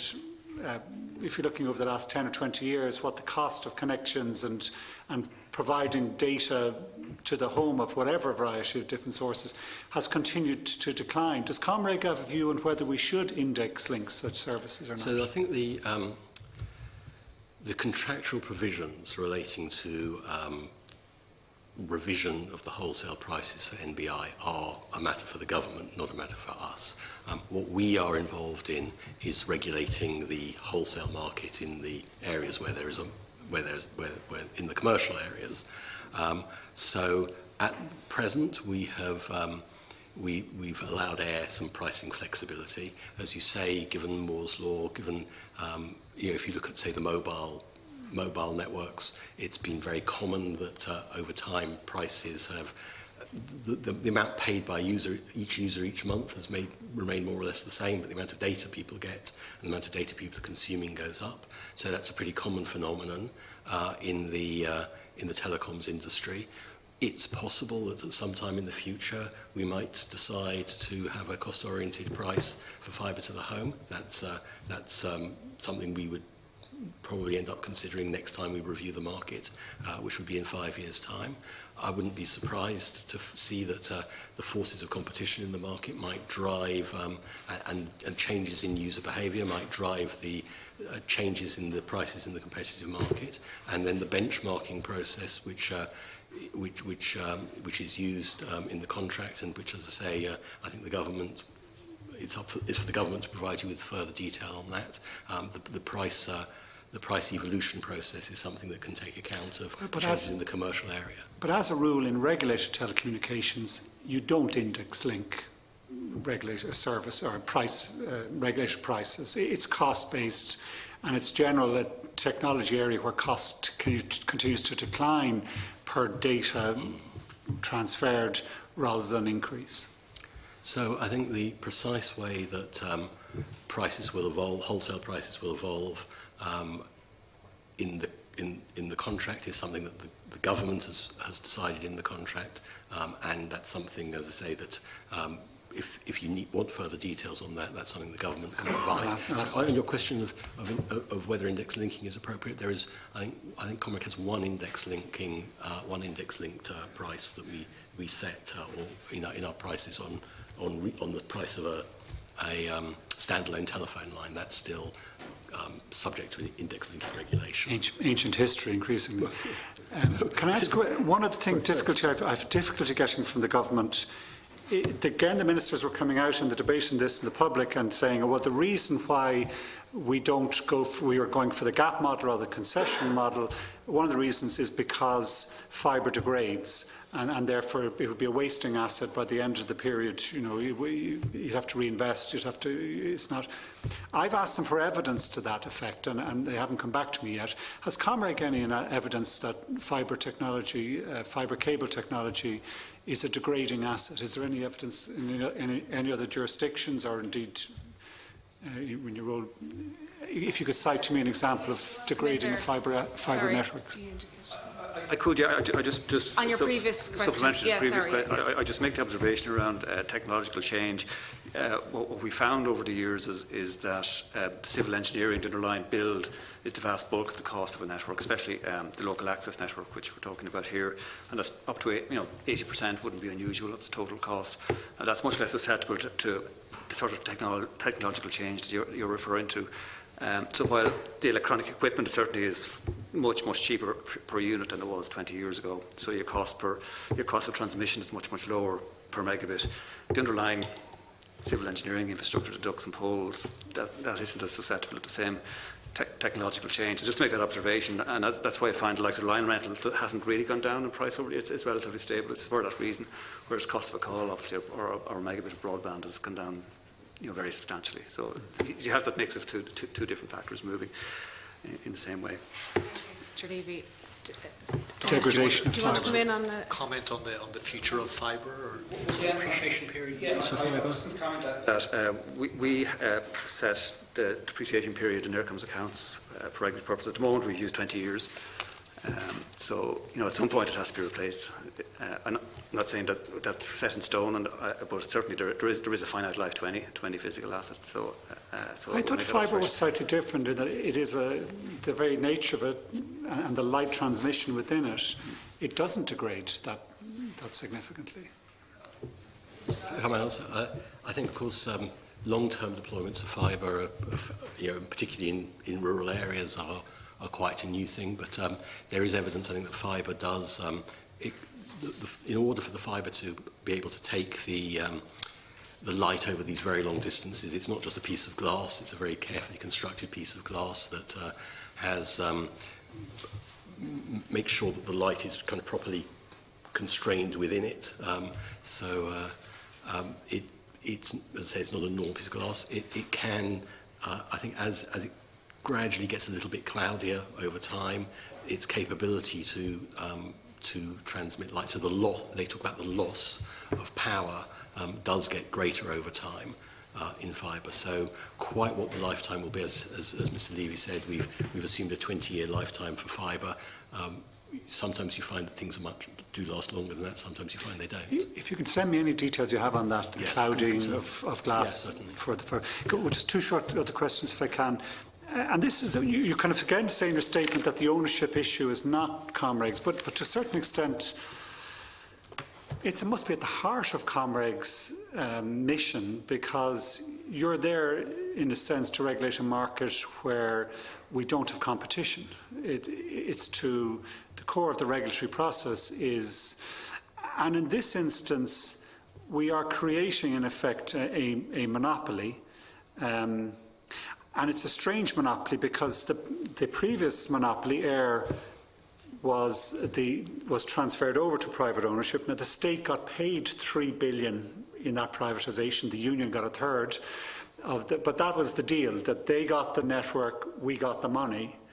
Now we're creating a monopoly where we give the money and they get the network. This ownership issue is a fundamental issue. Are you not concerned in your role as regulators in the nature of this monopoly that we're creating? It is, as Deputy Stanley says, a strange monopoly because you've got both the monopoly of the pole owner and the monopoly of the fiberglass owner, but it's still a privatised. It's a monopoly which is private. It's a privatised monopoly, and surely you have an interest in, as a regulator, as to how what the wisdom behind that, the wisdom in creating a private monopoly, which is going to be there for 40, 50, 60, 70 years. So I think as a regulator we care a lot about monopoly, or the technical term we use is significant market power. It matters much less to us whether that's a private monopoly or a publicly owned monopoly. We regulate it in exactly the same way. So our role is to make sure that if there is an entity with significant market power, then it's not allowed to abuse that market power. It can't use it to prevent competition in downstream markets. It can't, so that it can't expand the scope of its monopoly beyond where it naturally arises. Now, obviously, in the rural areas, it's not a commercial proposition, even for one network to be deployed. So the government subsidy scheme is there to ensure that there is one network. Inevitably, if there's one, it's a monopoly. The state aid guidelines recognise that when there's a market failure and a government intervention, that's going to create a monopoly. That's not just a phenomenon in Ireland, it's a phenomenon in all the other markets across Europe where there's been public interventions to provide broadband. And the state aid guidelines effectively require the state, the Irish state in our case, to put in place provisions in the contract that look very similar to the sorts of remedies that a regulator would apply if it found significant market power in the commercial area. So that's why it has to be a wholesale network that's provided. It has to be open to the participation of third parties. It has to be non-discriminatory in the way it treats the retail service providers. It has to be open to reasonable access requests and so on and so forth. So the contract actually looks very similar. All those provisions in a contract, given the state aid rules, look quite similar to a Comreg decision that imposes obligations on an operator with a significant market power. So I think we're very used as a regulator, as you say, it's core to our job to look for where there's significant market power and put in place remedies to to mitigate the impact of that significant market power. And it's an inevitability in the telecoms industry. The last question I have, and Mr. Blaney may be my best place to answer as a former regulator in SIR, because the one way we could break that monopoly or have choice is to use ESB poles and or instead of, or a combination of. You could have a variety of options you could look at. When it comes to regulating that option, in their work with CSIRO at the moment, is that the regulation of that part of CSIRO's work, is that a Comreg function or is that a SIR function? Or if we want to get competition into this process at this late stage by the use of the ESB poles, perhaps, so that €20 or whatever so that the bidder have a real negotiating power with Air. Where's Comreg's role in that versus SIR, or how does the state coordinate that? How do you coordinate with SIR on that? So obviously we've had discussions with SIR and understand the position, but it's quite a different role between what we do in Comreg and what CRU does in their function. CRU, sorry. So CRU's function is to ensure that they've got efficient use of the electricity system, and they have to match the needs of the electricity users against telecoms users. The driver from a Comreg point of view is a directive called the Broadband Cost Reduction Directive, and that sets out very clearly that our role comes in at the point that a dispute arises. So if a telecoms operator feels they don't have access to the infrastructure of another utility, it might be electricity, it might also be water, it could be gas, it could be any other utility that's defined in that directive. If a dispute arises, then we have a role then to go along and try and solve that dispute. Clearly, if that was to happen, we'd engage with CRU and we'd have a discussion with them at that point. That hasn't arisen to date, and it may arise at some point in the future, but it hasn't arisen to date. So no one wants access to CSIRO's fibre yet, or could they have access to CSIRO's fibre on a wholesale basis? I'll learn one day. So CSIRO is a wholesale-only business. So everybody, that's their business model. Everyone has access to their fibre who wants it. Okay. Thank you very much. I might leave it there, and I want to thank our witnesses for coming before us this morning. And we will suspend our meeting until 2:30 p.m. Is it agreed? Agreed. Thank you.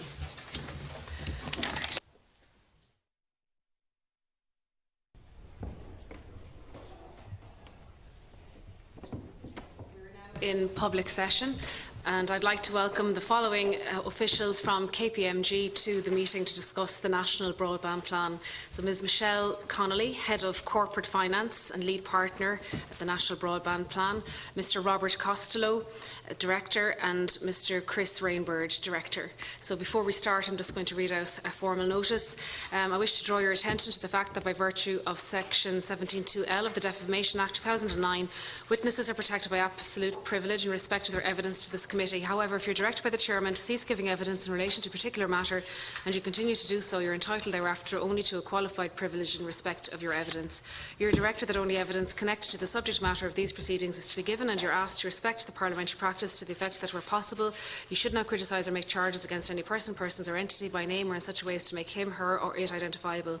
I also wish to advise you that any submission or opening statements that you have made to the committee will be published on the committee website after this meeting, and members are reminded of the long-standing parliamentary practice to the effect that they should not comment on, criticise or make charges against a person outside the Houses or an official either by name or in such a way as to make him or her identifiable. I'll just remind members to turn off your mobile phones or to put them onto flight mode as they interfere with the sound system. Ms Connolly, do you want to make your opening statement? Yes, please. Thank you. Good afternoon, everyone. My name is Michelle Connolly and I'm the Head of Corporate Finance in KPMG Ireland. I'm the KPMG lead partner on the National Broadband Plan. Joining me today are my colleagues Robert Costello and Chris Rainbird, who are directors on my team. In this opening statement, I provide some background on KPMG. I will then take you through the scope of our engagement, followed by a summary of some of the key aspects of our advice. I'm a chartered accountant by background and a partner in KPMG since 2005. I lead our government and infrastructure practice here in Ireland.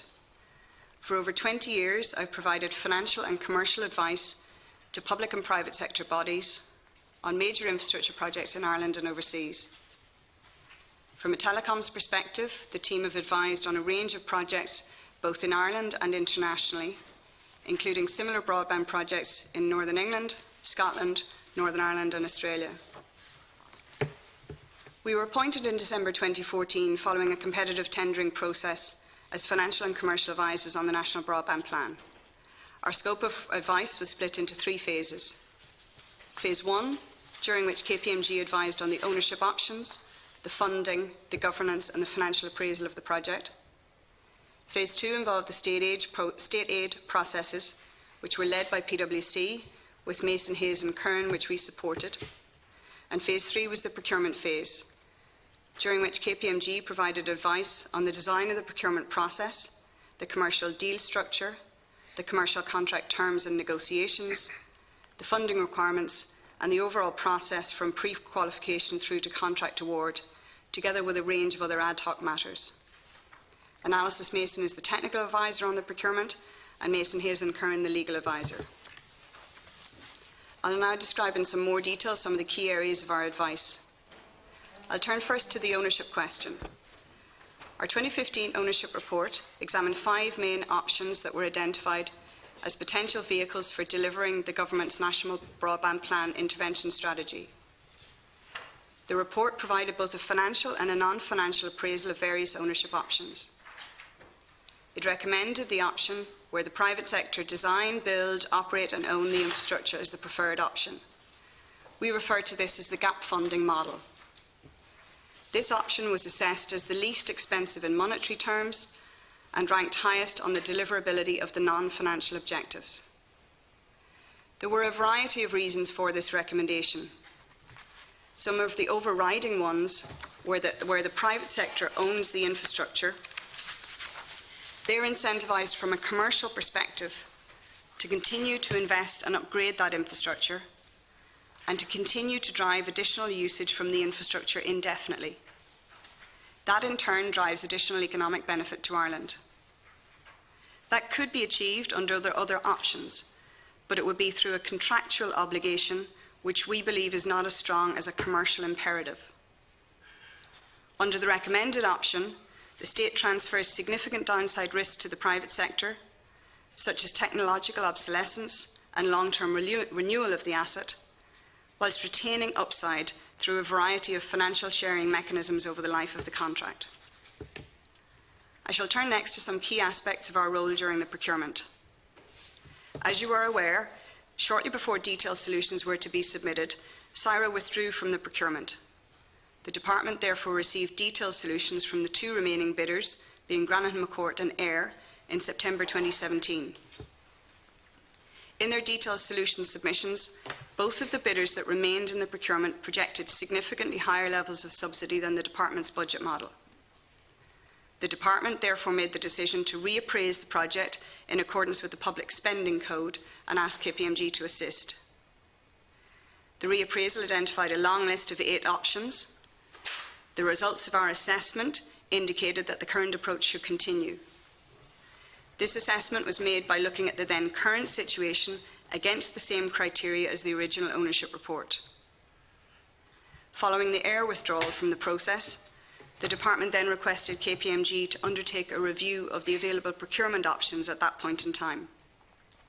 That review concluded that the current process should continue, but came with a clear recommendation on initiatives to include to address the then lack of competitive tension. That report also considered the methodology for how we were going to assess whether a bid received in a single bidder situation was acceptable to meet the requirements under the Public Spending Code. The final tender was received in September 2018. The overall finding of the tender evaluation completed by KPMG and Analysys Mason was that the final tender was now capable of satisfying the department's requirements as set out in the tender documentation. A tender evaluation considers how well the bid meets the requirements of government. That is different from the cost-benefit analysis as prepared by PwC, which compares costs to economic benefits delivered. I shall now turn to the concept of value for money. In light of the fact that 2 bidders had withdrawn from the procurement process before final tender, it has obviously not been possible to compare the final tender received to any competing bid, which is the traditional means of assessing value for money. Using the methodology that we had set out previously, additional detailed analysis was set out by KPMG with support from Analysis Mason to inform the Department's consideration of whether the final tender submitted by the remaining bidder was an acceptable outcome for government by reference to the Public Spending Code. This analysis looked at varying means by which to verify or benchmark key components and assumptions in the tender and concluded that the bidder's final tender pricing is higher than expected in some key areas. The detailed technical assessment undertaken by Analysis Mason concluded that the bidder proposed a technical solution that is capable of delivering on government's requirements. Each of the areas of difference between the bidder's key assumptions and the Department's was then considered to ensure the Department was adequately protected should its assumptions prove to be more accurate than the bidder's. In a number of areas, we made additional recommendations to try and further enhance the relevant contractual provisions in favour of the Department. However, a contract is only effective if it's appropriately adhered to and implemented by both parties. We have made a series of recommendations throughout our final report as to the level of effort and skills required to monitor and oversee the various contractual provisions. This has been a protracted procurement process to this point, but that is reflective of the complexity of the infrastructural deficit the project is trying to address. It is a large, complex project with significant inherent risks. It has also had to address varying challenges along the way. The level of detailed work that was undertaken at key stages to assess and reassess the optimal route forward as circumstances changed has been significant. The solution on the table now, which is more expensive than originally envisaged, has been assessed as capable of delivering on government's requirements. It is underpinned by a contract that, if implemented and monitored appropriately, should provide government with the mechanisms to exercise oversight over the deployment and long-term operation of the network, to share in certain upsides and to limit the downsides of the project. Now, happy to take any questions on the advice that we've provided.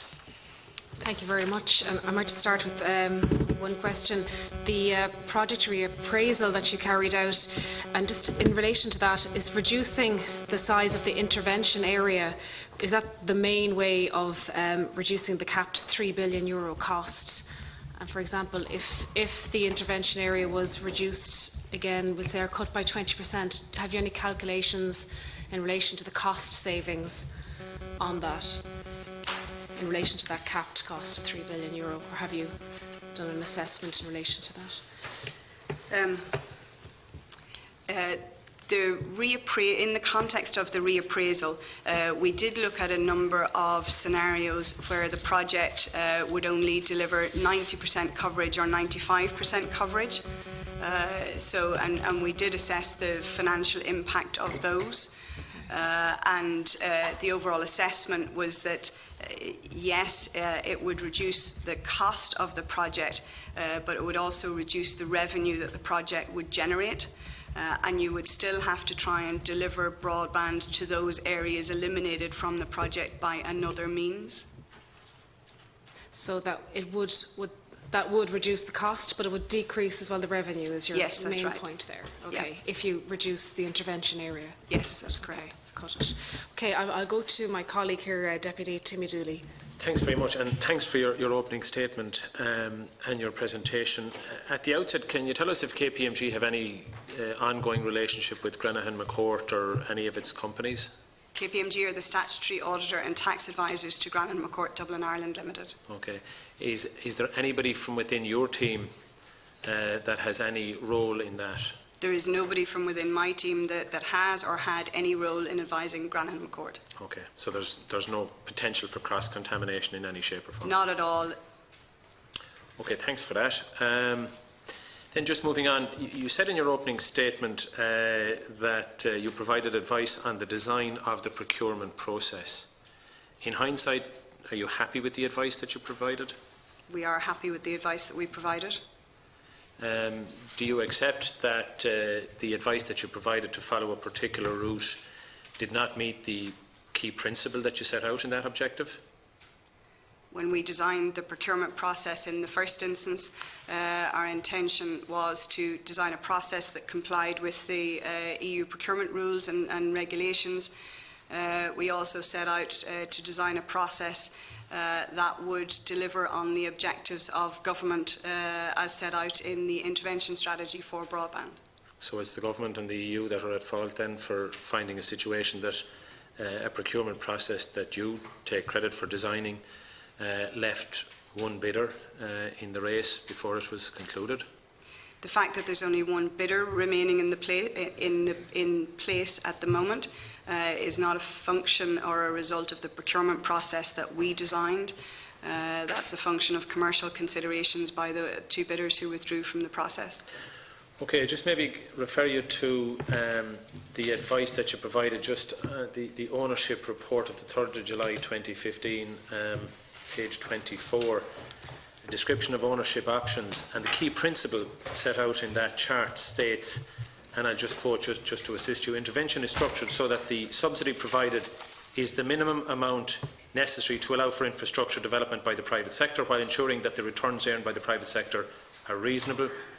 The second principle was that the private sector will be able to incorporate the infrastructure created into its operations permanently, and then in brackets, with the exception of accounting separation for infrastructure created, with there being no requirement to return the asset post to the contract. Isn't it the case that the general thinking at the time was that the best value for money from the state's perspective would be obtained by virtue of existing infrastructure that existed, and therefore the incorporation of this new contract into an existing infrastructure had the best potential to return best value to the state? Wasn't that the general sort of foregoing, the general thinking at the time? That there was existing infrastructure there by at least two companies, and that those two companies competing against each other had the potential to give a competitive environment and give best value to the taxpayer. One of the considerations in looking at the different ownership options under consideration was to see whether or not it would be capable of using existing infrastructure that was already in place in Ireland. That's a requirement of state aid in the first instance to use the existing infrastructure that is there to the extent possible. It's also been a similar requirement in other jurisdictions that have sought to deliver broadband. So that was certainly one of the factors underpinning the consideration. The ownership option that was decided on, which is now on the table from the final bidder, does use the existing infrastructure that is in place in Ireland. It will use aspects of the AIR and the ESB network. And then just in your presentation today, you talk about the withdrawal of CSIRO and there being two submissions at a particular stage from both Granahan, McCourt and AIR, and you say in their detailed solution submission both of the bidders that remained in the procurement projected significantly higher levels of subsidy than the department's budget model. Can you talk to us about the department's budget model? In any project of this nature, before you go out to procurement, there's a budget model prepared. Did you advise on that? Did you help to prepare that? We did help to prepare that. We would have had inputs from a number of other parties, such as Analysis Mason, on the detail of the costing of the technical elements. When that budget model was prepared, it has then been subject to review and updating over a period of time as more information came to light. So we flagged when the original budget model was prepared that model would need to be revised as the process went along. So do you accept responsibility for that budget model being considerably off or out of kilter with what was ultimately submitted? That budget model, when it was originally prepared, it was flagged at that point in time that it would need to be updated as more information came to light through the process. It was never going to be the final budget. But when was that information supposed to come? At a point when the submissions came in? So, how could it be that much out of step? Or maybe it wasn't that much out of step. Could you tell us what the nature of the gap was between what you had projected as the department's budget model and what actually was submitted by the two bidders? What was the scale of the difference between the two? There was a significant difference in the order of €1 billion. A key element of that was around the technical solution, the costing of the technical solution that was going to be used. Additional information came to light around what the design of the network that was going to be required to deliver broadband, as to the extent to which the network was going to be able to rely on the existing infrastructure that would be in place, what coverage that would provide, and what the cost was going to be to actually implement the project. That information would have come to light over the course of the competitive dialogue process. So would it be fair to say that the department's budget model was in the order of £500 million?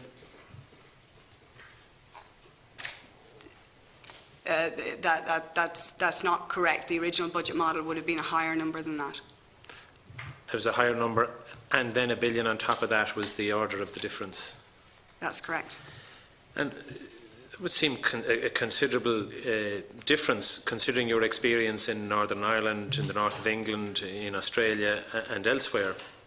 Do you not feel that you have failed in your advice in that regard, not based on your experience, that you weren't able to get a closer analysis of the costs involved?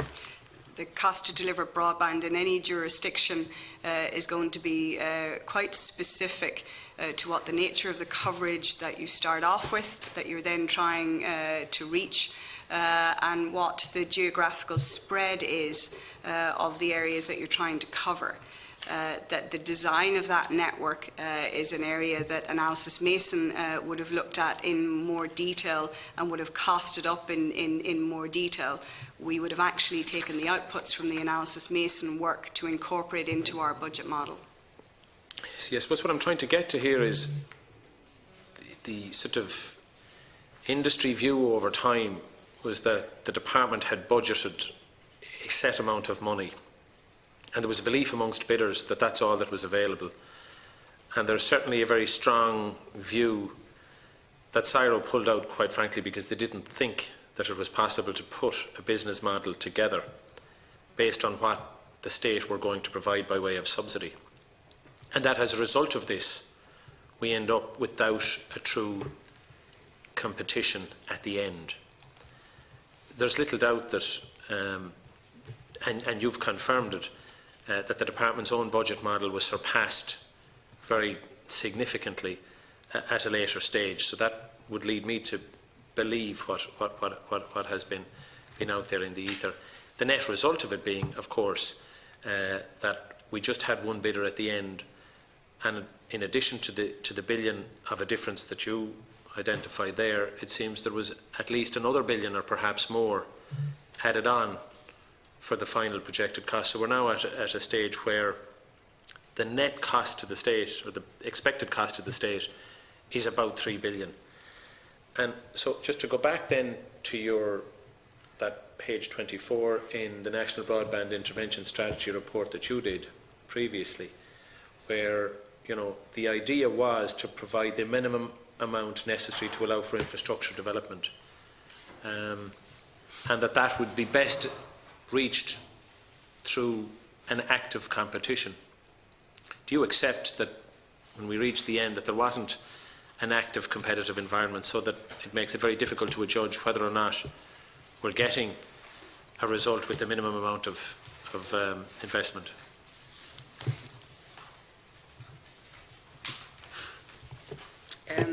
To respond to that particular question, I do accept that there was no competitive tension at the end of the process. However, we did have competitive tension for quite some period of time during the course of the procurement process, right up to and including after we had detailed submissions in from the two remaining bidders.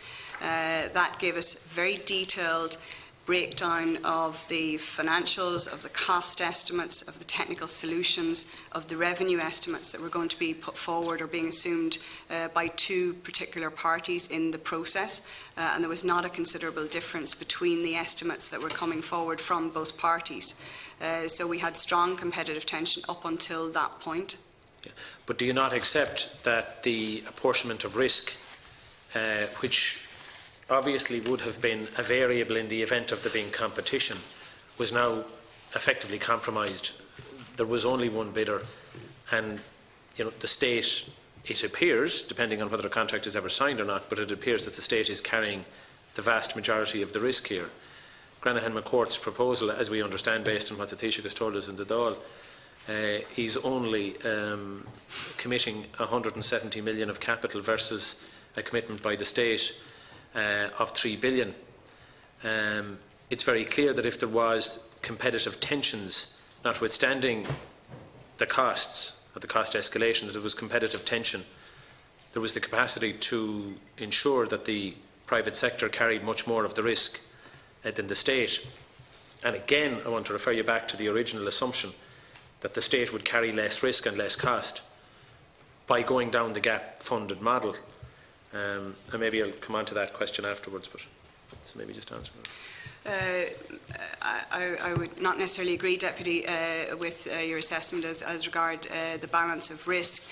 At the time that we received the detailed submissions in from both parties, the contract, which is where the risk transfer is outlined, had been the subject of extensive negotiations with both Ayr and Granahan McCourt. That contract provides for the transfer of significant risk around deployment, particularly around the timing of how long it's going to take for deployment to be delivered. It transfers significant risk around the demand that there will be and the level of revenue that will come in from customers on this project. It transfers significant risk around the technology, around the repairs and the renewals that are required to keep this network up and running, and in particular to future-proof that network. So the contract as it stands at the moment transfers all of that risk across to the private sector bidder. Yeah, that brings me to the private sector bidder. What do you think the risk is being transferred to? What entity is the risk carried by here? The bidding entity is Granahan McCourt Dublin Ireland Limited. They will establish, as would be the norm, an SPV that will be wholly owned by Granahan McCourt Dublin Ireland Limited, and the SPV will sign the contract. So in terms of transferring risk to an entity with a considerable reputation, do you believe Granahan McCourt has that weight of reputation that can carry that risk?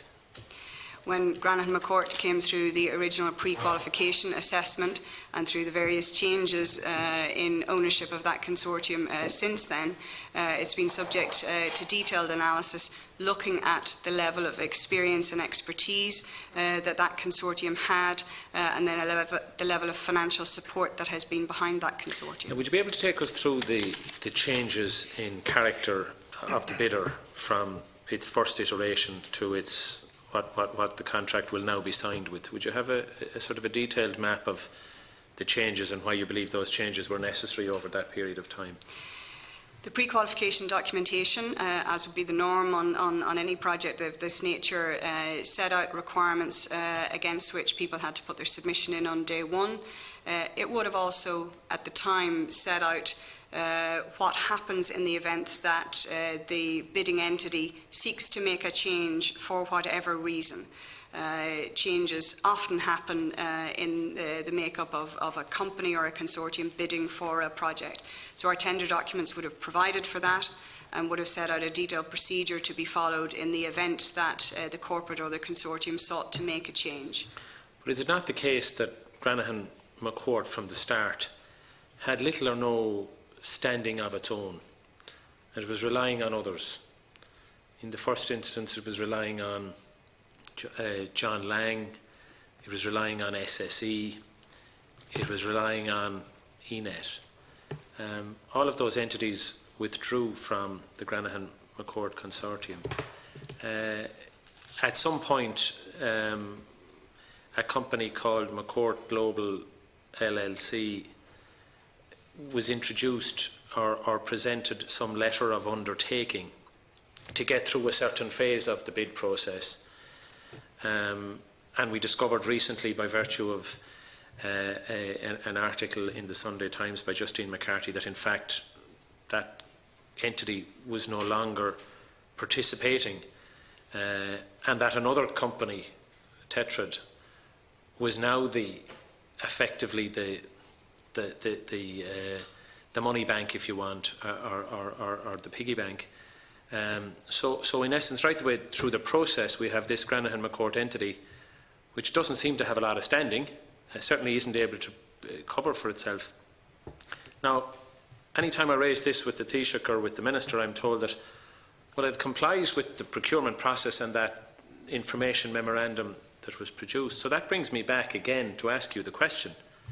If you designed that procurement process, are you content and happy to stand over it when you consider the way in which it has been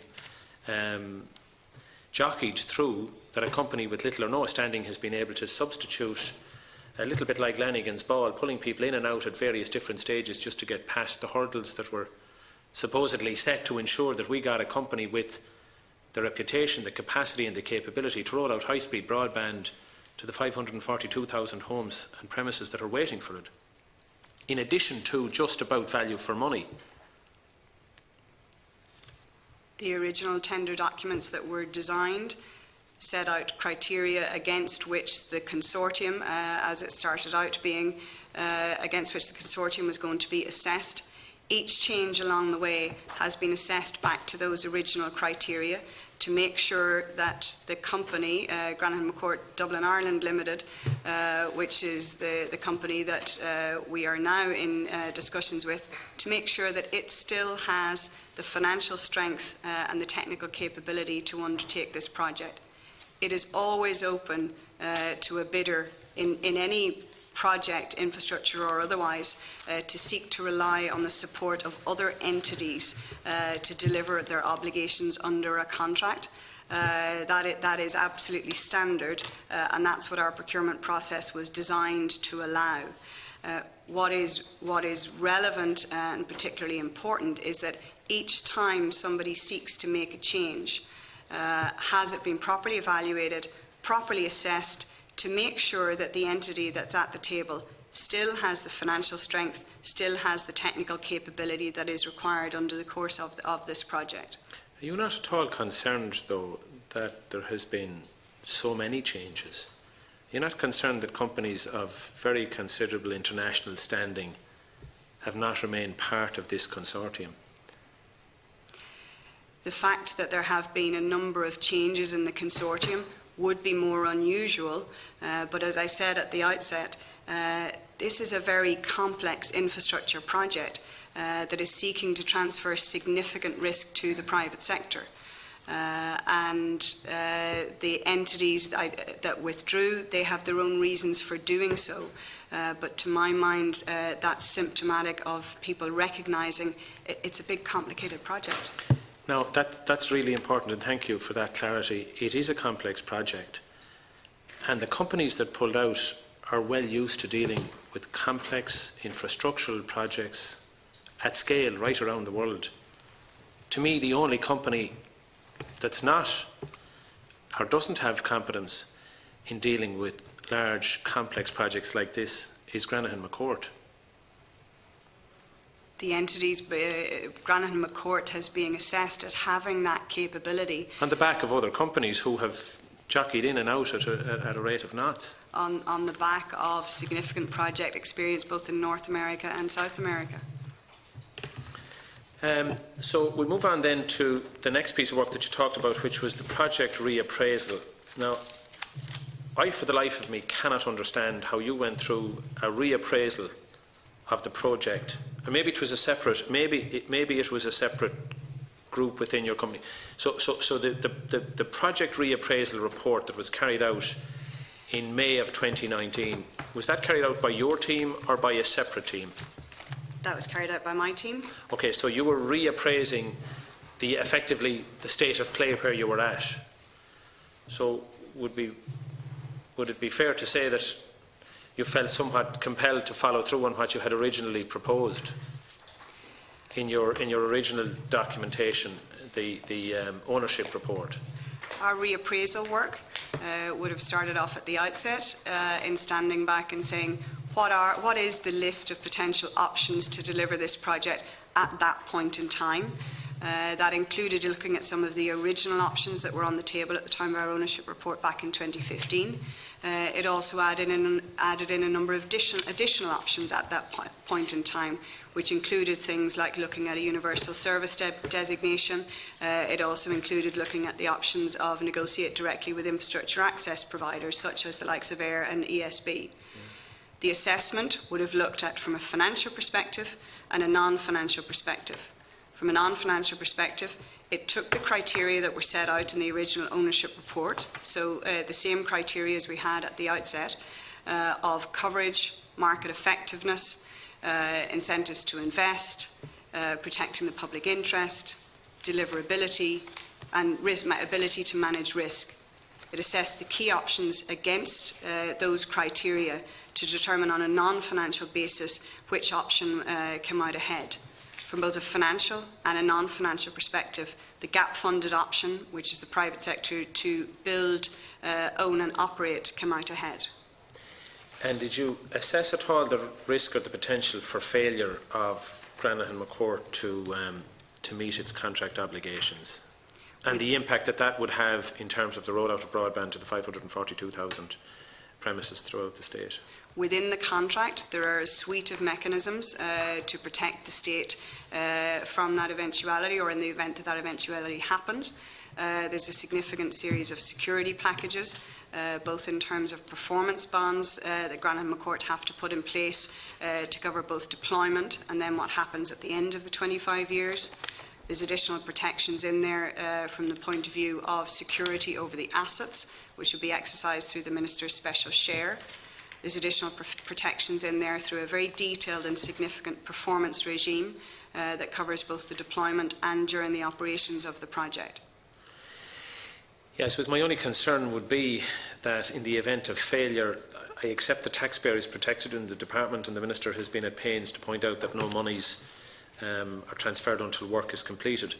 But I'm also very mindful of those citizens who are waiting for broadband and how any failure of the company would adversely affect the rollout period for broadband. So you looked at a number of alternatives, and I think you said in your report there on page 38 of the report that a significant body of literature exists on projects that can have been used to deliver similar projects, with international examples that you had examined. Are there any particular ones that did it differently that you might be able to advise us? Because whilst today isn't about an inquisition of yourselves, in truth it's about trying to get to, from our perspective, to try to understand if what's about to happen is the best thing to do, or are there other alternatives that we as a legislature should look at in terms of the speed and rate at which broadband can be rolled out to the people who are waiting for it, and what's being proposed, does it represent best value for money to the taxpayer? There's a range of other projects, Deputy, that we would have looked at the time of the original ownership report and then at the time of the project reappraisal, some of which our team would have had direct experience of, and other of which we would be aware of. A couple of the key points that I would say, that there is no one-size-fits-all approach that has been adopted across a range of other jurisdictions. Each jurisdiction has come at it slightly differently. A lot of the other jurisdictions have encountered similar issues around the transfer of risk, particularly around the degree to which that you can reuse existing infrastructure that is there within the jurisdiction of itself. Two key projects that we would have looked at, one that followed a similar approach, one that followed a different approach. The first one that followed a different approach was Australia. Australia started out back in 2008 seeking to deliver a similar level of coverage, so they were aiming for 100% coverage of a similar standard of broadband. They initially sought to deliver that using a concession model. So that would have been the private sector design, build and operate, but public sector own. One of the challenges that they encountered early on was trying to access the existing infrastructure that was owned by the incumbent private sector operator. That proved not possible to deliver within the confines of the procurement process, and they pressed stop on their concession procurement. They reappraised their options and went a different route, which is to set up a publicly owned, a state-owned company, with the view that the state-owned company would design, build, own and operate the network. That has been underway since that entity was established back in 2008-2009. That entity has not proceeded according to plan. The rollout is over budget. It is quite significantly behind schedule. It has also encountered the difficulty that with changing administrations has resulted in changing of policy positions, which has resulted in changing technology being used across the project. That now has a range of different technologies that are being used, so it's not fibre to the premises, which it is here in Ireland. So that's one option that we would have been well aware of. The second option would have been across the water in the UK. And within the UK, they set up a state company called BD UK to manage the delivery of their objectives. Their objectives are comparable to ours because it's set by the European Commission objectives, which was to deliver nationwide coverage of 30 megabytes and above. They went across three different phases. First of all, to try and deliver 90% coverage, then a second wave to deliver 95%, and a third wave to deliver the balance. Their approach was to let a series of framework contracts from which local authorities and regions across the UK could draw on those frameworks to then deliver broadband. Their approach is gap funded, the same as ours. So the private sector will design, build, own and operate those networks. A couple of key points to note in terms of progress to date. Their initial first wave of framework agreements to deliver the 90% only had one bidder, and that bidder would have been the incumbent BT. Later waves would have had a broader range of bidders. The initial contracts have been underway for a number of years at this stage, and we can already see that the contractual mechanisms they adopted, which in particular included a range of the clawback provisions similar to what we have in the current contract here, under those clawback provisions, there is already over £700 million due to come back to BD UK from differing levels of take-up in reality on the ground compared to what was expected. So when we set out to look at the ownership options and to reappraise them, on each occasion we would have looked round to say, what has happened elsewhere, what has worked well, what has maybe not worked so well, made sure to look in particular to adopt comparable mechanisms to what has worked well, like the clawback mechanisms, and to build on them and enhance them. And just as importantly, to look to see if areas have got into difficulty, how do we try and avoid that in the projects that we have here.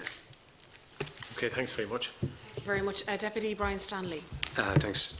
The first question I have is in relation to your options paper, which did form the basis of what the government decided on afterwards, which was the gap model. And your paper stated that the gap fund model had a number of advantages. Indeed, it outlined those. It said that's the cheapest option to the state overall. It minimised an exposure to risk, that it would take the advantage of competition between bidders to further lower the contribution from the taxpayer. But of course that was then, and this is now. And the whole situation has changed, and we have only one bidder in it. The other two bidders pulled out fairly quickly after AIR securing the 300,000 easiest to reach households. With no competition. The cost to the state, we know, is gone now from 0.8 billion to almost 3 billion, and the state is basically front-loading the contract. If you look at how it's set out over the first years of it, with the 300, or with the 3 billion euros worth of risk, 2.95 billion, while the private bidders put in less than 200 million.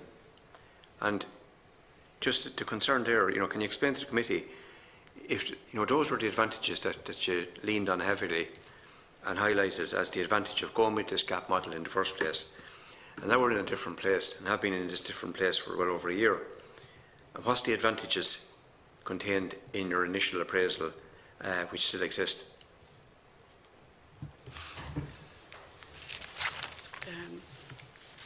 Thanks, Deputy. When we would have looked at the original ownership report, as I mentioned previously, we would have assessed the gap-funded option against the series of objectives that were there at the time. And if you go down through those to see to what of those still apply, one of the first ones would have been coverage. So the option that's on the table now is still projected that it will deliver 100% coverage at speeds of 30 megabytes or above. If you look at the second criteria under market effectiveness, the assessment there was whether or not an option on the table delivers the minimum intervention necessary in the marketplace, that leaves it open and transparent and non-discriminatory to any of the retail service providers. The option that's on the table with the tender we have delivers that, offers openness, transparency, certainty of pricing to the retail service providers who might come forward. It's only intervening to the extent that the private sector won't provide services on a commercial basis. If you look at the third criteria, which was assessing whether or not they had an incentive to invest, what that was looking at was, would the option make sure that whoever owns the network be incentivised to continue to invest in the network, to repair it, to maintain it, to future-proof that network. And the bid that's on the table now absolutely has that incentive within it, that the private sector is taking the risk of continuing to reinvest in that network and future-proof it over its lifetime. If you look at the protecting the public interest, the option that's on the table now has a series of mechanisms in it to try and make sure that the state is protected from bearing further downside risk, but has access to share in the upside that there is in this project through the deployment clawback mechanism, the IRR clawback mechanism and the terminal value clawback mechanism.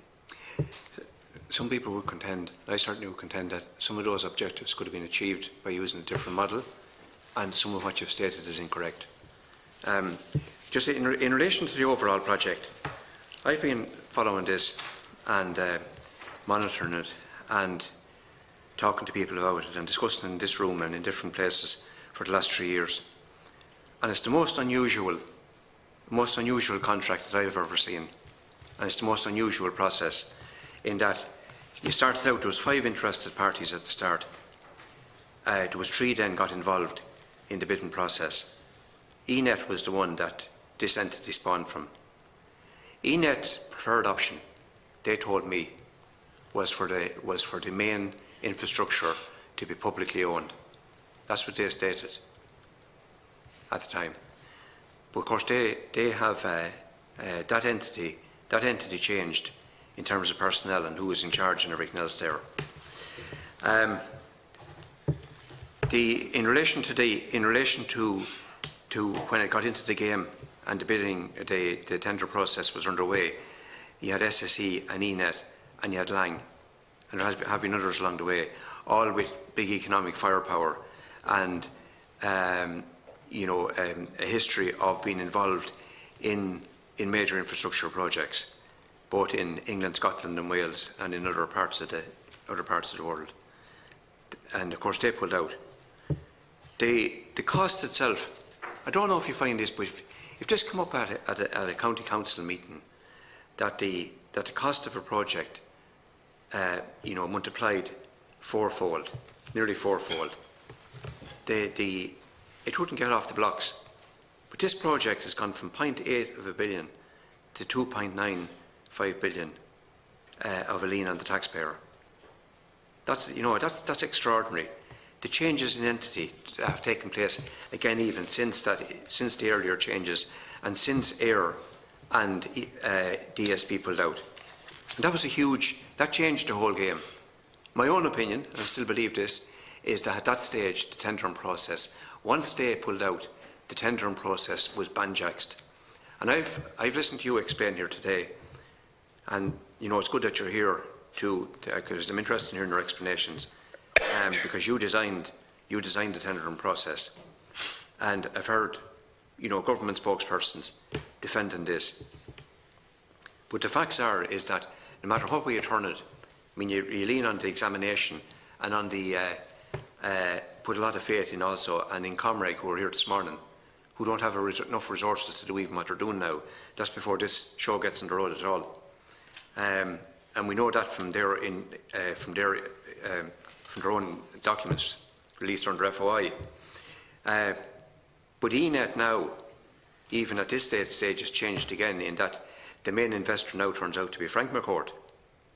Right? And the other unusual thing about it is that the original cost looks like it's based on that you most likely wind up with either Cyro, being DSB Vodafone, or AIR, which had just been bought by a French investor, now in his ownership, or their ownership. And now, because it's neither of those, there's a subsidy from the taxpayer. We'll earn, and nobody has disputed this, of between 0.9 billion and 1 billion to be paid to hang cables under poles. And when you put all of that together, and they're just some of the highlights. They're just some of the highlights of this, some of the things that really stick out as being extraordinary, to say the least. There are other extraordinary things about it as well. By any standards, this process has not an ounce of credibility in the eyes of the public, large sections of the public, and indeed in the eyes of a lot of people who are involved in the industry. It's an extraordinary process. And from the day that AIR, I believe it's a wrong process from day one, going with the gap model. That's a separate issue. But even assuming that we go with the gap model and we put our faith in that, by the standards that should operate by and what you're left with, it just seems extraordinary. But I don't see any of the advantages. I listened to what you had to say very carefully, Michelle, and I respect the fact that you're here today because you were here to do a job. But I don't see those advantages there that was outlined in your initial appraisal. If we just move on to in page 8 of the reappraisal 2018, you stated that, quote, the purpose of this report is to provide a reappraisal of the NDP in line with the Public Spending Code. Now, when you consider that the Public Spending Code benchmark figure was determined value for money, that was set at 0.8 billion. How can you now say that the NDP constitutes value for money if it's going to cost, over 3.5 times that? How does that constitute value for money? The original budget model, when it was prepared, assumed a higher level of homes to be covered in the first instance. So the project is 3.5 times more homes?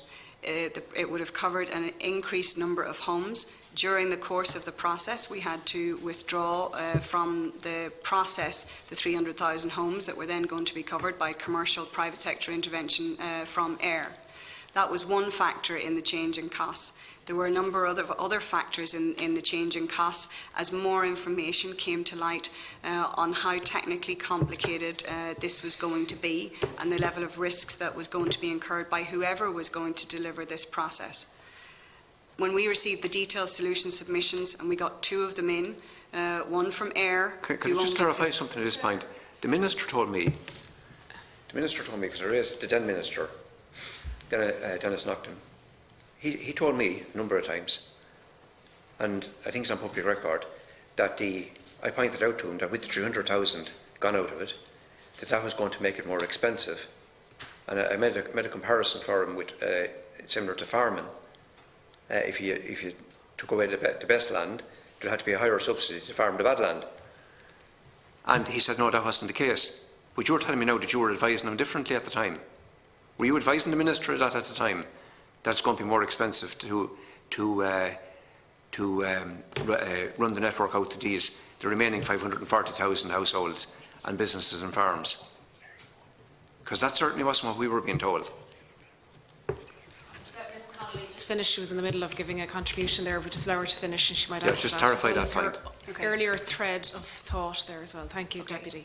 As I was saying, Deputy, the detailed solutions that came in one was from Ayr, one was from Granahan McCourt. Those detailed solutions were comparable in their pricing. So you would have had one entity that had existing infrastructure in operation on the island of Ireland, and you had another entity that had significant experience of delivering telecoms networks overseas. Both of those priced this project on a comparable level.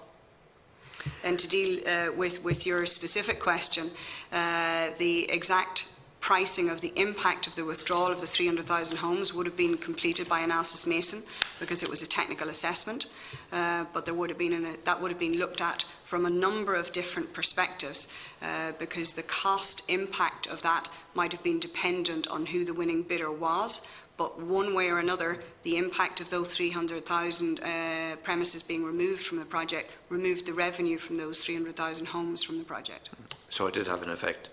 And can I ask you the impact of the effect of Ayr, which had infrastructure and that it owned, and ESB had infrastructure that it owned, that once they went out of the race, if either of those entities had to stay in the race and be in the bidding for this, that the whole process, the whole project would be a lot cheaper? Could you just answer that, please? If you look at the detailed solutions that came in from, we had Ayr and we had Granahan McCourt in the race at that point in time, so we had competitive tension. When we got the detailed submissions from them, we've seen the detail of their pricing from both of them. There was not a significant difference between the pricing on the table from those two parties. But the fact that they owned infrastructure wasn't a significant factor. Okay. The whole issue of the reappraisal, you were asked in 2018 to carry out this reappraisal of the National Broadband Plan, and not surprisingly, your report concludes that your initial appraisal was correct, and that your preferred model was should continue to be the state's and the government's preferred model. And you think, in hindsight, that it is appropriate for the state to ask yourselves to carry out a reappraisal? In other words, you have an entity here, KPMG, who carried out the initial appraisal, who put the process together, and then when questions were asked about it, you were asked basically to examine yourselves. Do you think that was appropriate? It's incumbent on us to look at the facts of any situation in front of us, prepare the detailed analysis for our client from both a financial and a non-financial perspective, and give them the results of that analysis. It would be a short-term, in our short-term interest, or rather it would be not in our long-term interest to give poor advice, just rather than if we would be incumbent on us to give the best advice to our client, not just what's best in the short term, but actually what's better in the long term. Ultimately damage our reputation if we said, well, let's stick with the original option because that's the option we originally advised on. But may it have been better for a fresh set of eyes, and you went to someone else to examine this? Would that not have been better? I don't believe so. This is a very complex project. There's a lot of complex issues around the nature of the technical solution that we're trying to put forward and the level of risk transfer that we're trying to achieve. To bring in a fresh pair of eyes at that stage would have taken time to get them up to speed. I do not believe they would have come up with any different advice. Our advice was prepared on an objective manner, knowing the level of scrutiny that it would be subject to. Okay. Just in terms of the reappraisal report, you were asked to cost viable alternative options outlined by the Department of Communications. And can you explain why the decision was taken by KPMG not to carry out individual financial appraisals of each of the other 4 options? The process under the reappraisal, we started off identifying with the department a total of 8 different options for analysis. Of those 8 options were first of all subject to an assessment against the constraints set out in the Public Spending Code. Those constraints would have encompassed a range of issues around legal, regulatory, social, environmental, as well as other factors. Each of those 8 options would have been then assessed as to the degree to which they met the government's objectives for the delivery of broadband as set out in the intervention strategy. So there was a stage 1 appraisal that considered all 8 options. The result of that identified 2 options that were significantly ahead of the others. Those 2 options were then taken forward to detailed assessment, both from a financial perspective and a non-financial perspective against the criteria that I set out earlier. Yeah, the appraisal. Just if you just look at this, that there's a section here that deals with quantify the costs of viable options, and specify sources of funding, and financial appraisal model. It goes on to deal with that, and there's 14 pages in it. There's 12 of them redacted. There's 12 of them redacted. That okay, with almost nothing left on the page. Pages like that. Do you think that you know that it would be in the public interest, you know, from the point of view that the taxpayer is going to cough up here big time in terms of getting this project underway to the tune of 2.95 billion. Do you think that it would be in the interest of the taxpayer and indeed the Oireachtas that we were able to see what's on those 12 pages? The detail underpinning those 12 pages are commercially sensitive, as elements of that would have taken information that would have come forward from each of the bidders in the process that would have informed the analysis and the thinking. And that's information that's commercially confidential to those bidding entities, hence the reason the decision has been made to redact that. Our assessment would have looked at the detail of all of that, and the results of the reappraisal would have indicated that from both a financial perspective and a non-financial perspective, the gap-funded model, which is what we have at the moment, came out ahead on each of those elements in those redacted pages. You would have to say, though, that the gap is wide. Pardon, you would have to say that the gap is wide. The gap is 2.95 billion in width. That's a wide gap to fill. That's effectively what's happened here. Could just a final question have? Move on to Deputy Ryan. Just one final question. Just in relation to the ownership model. The ownership model is as it is set out in the contract, and after 25 years, the company or whoever the company sell on to will own it. That fact, the fact that the taxpayer will cough up 2.95 billion, and also the fact related to this is the fact that the board of NBI will have nine people on it, and out of those 9 people, 8 of those will be the bidders' people. They will be appointed by the bidder. They will be appointed by the financiers.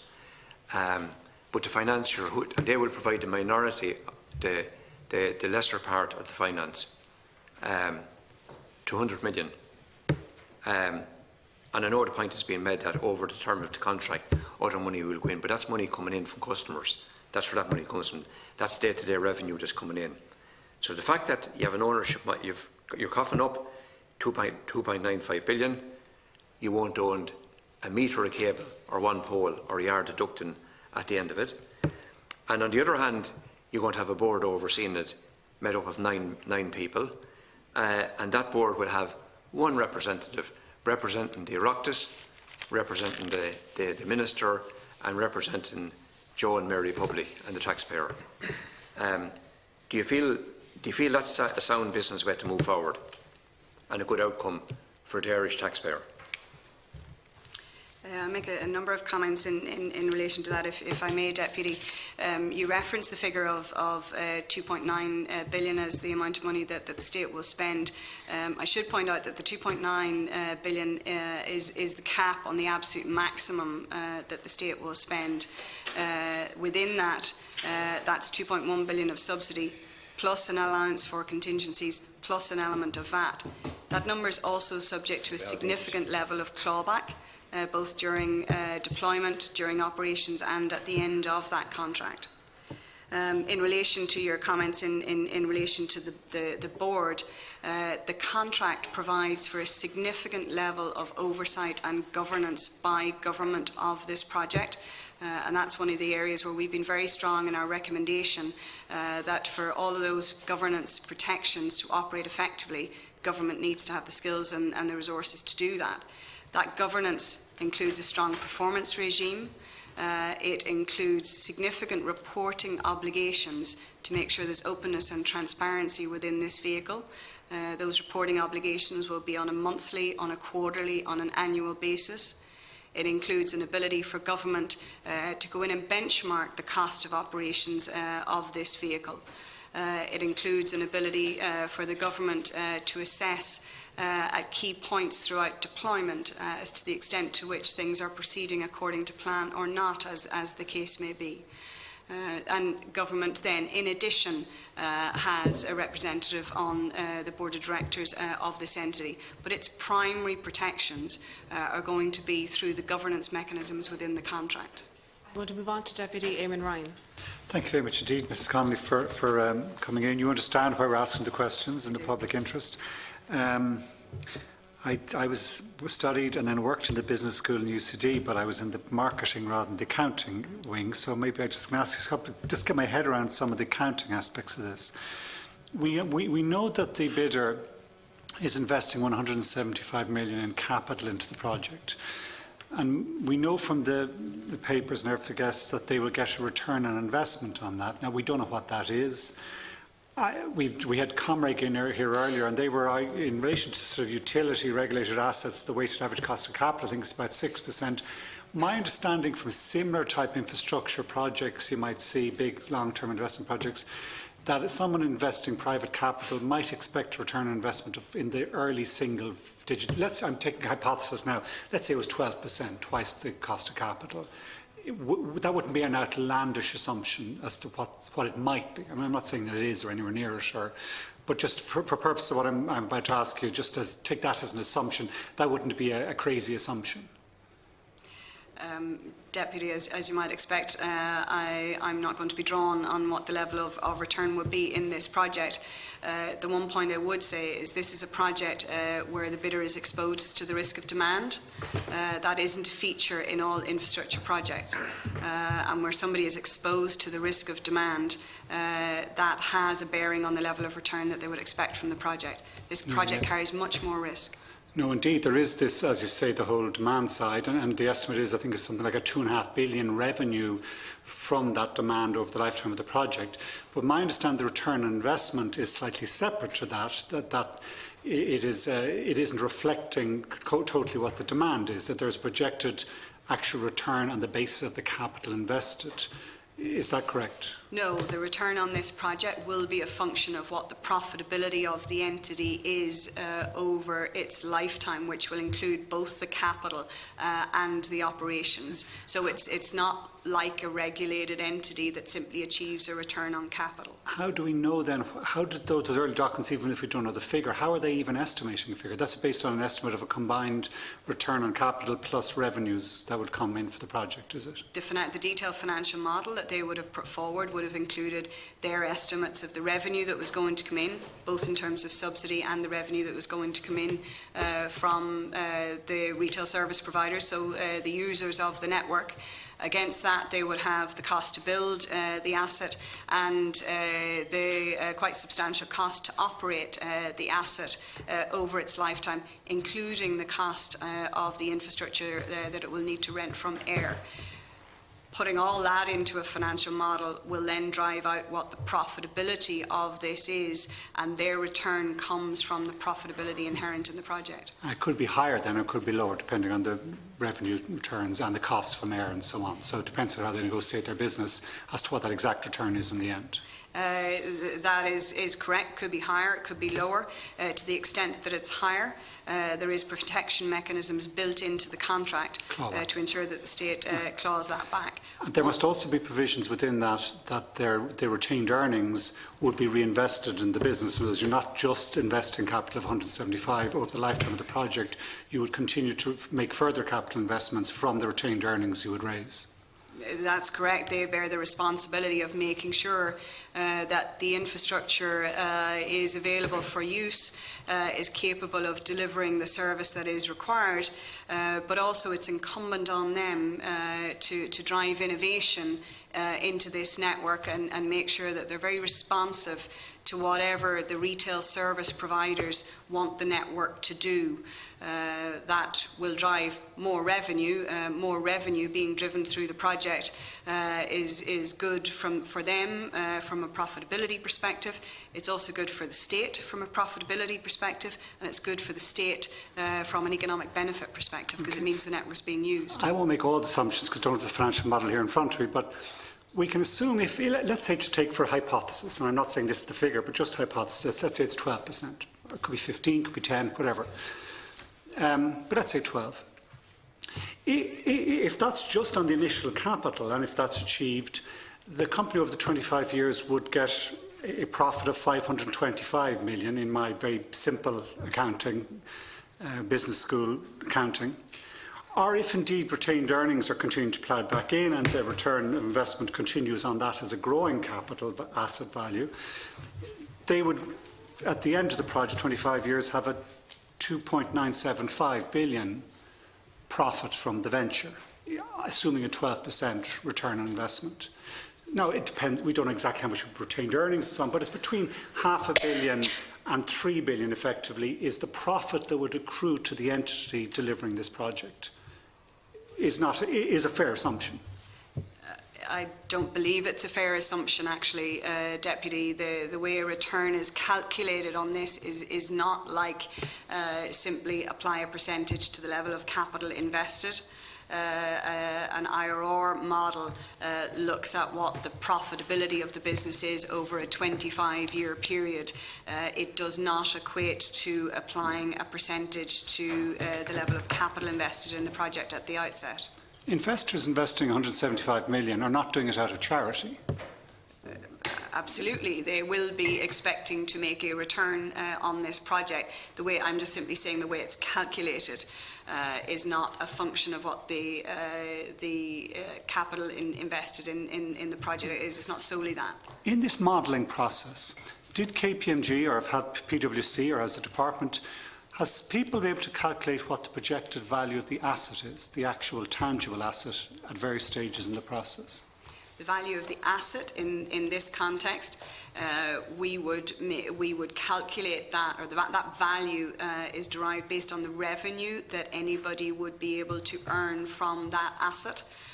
So in this instance, it would be what is the revenue going out into the future that customers, being the retail service providers, would pay to the entity who owns the infrastructure. But the value is calculated as a function of that. It is a sellable asset. It is a tangible asset.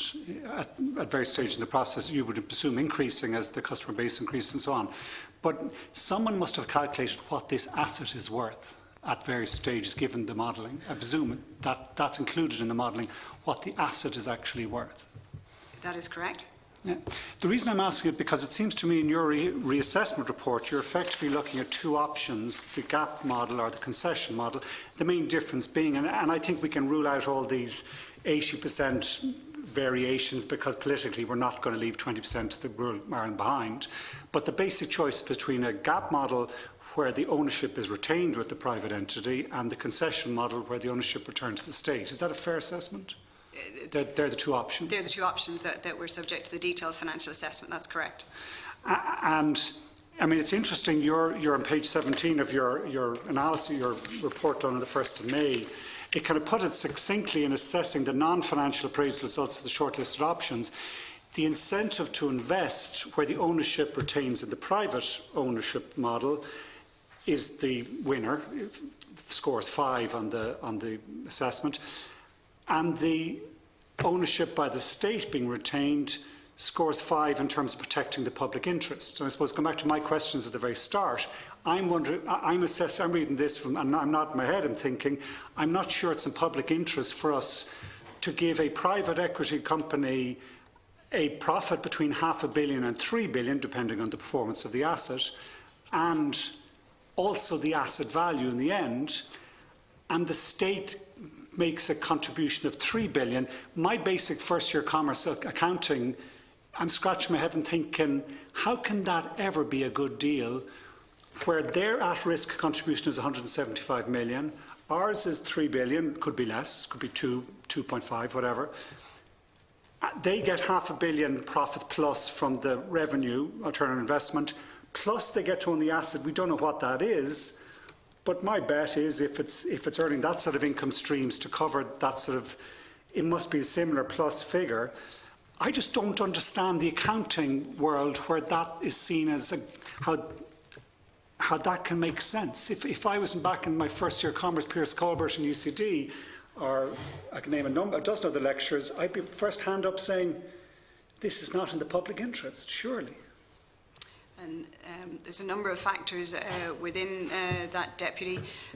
One of the considerations within the contract, when we look at the value of the asset at the end of the 25 years, is there is provision in the contract for the state to share in what's assessed to be the terminal value of the asset at that point in time.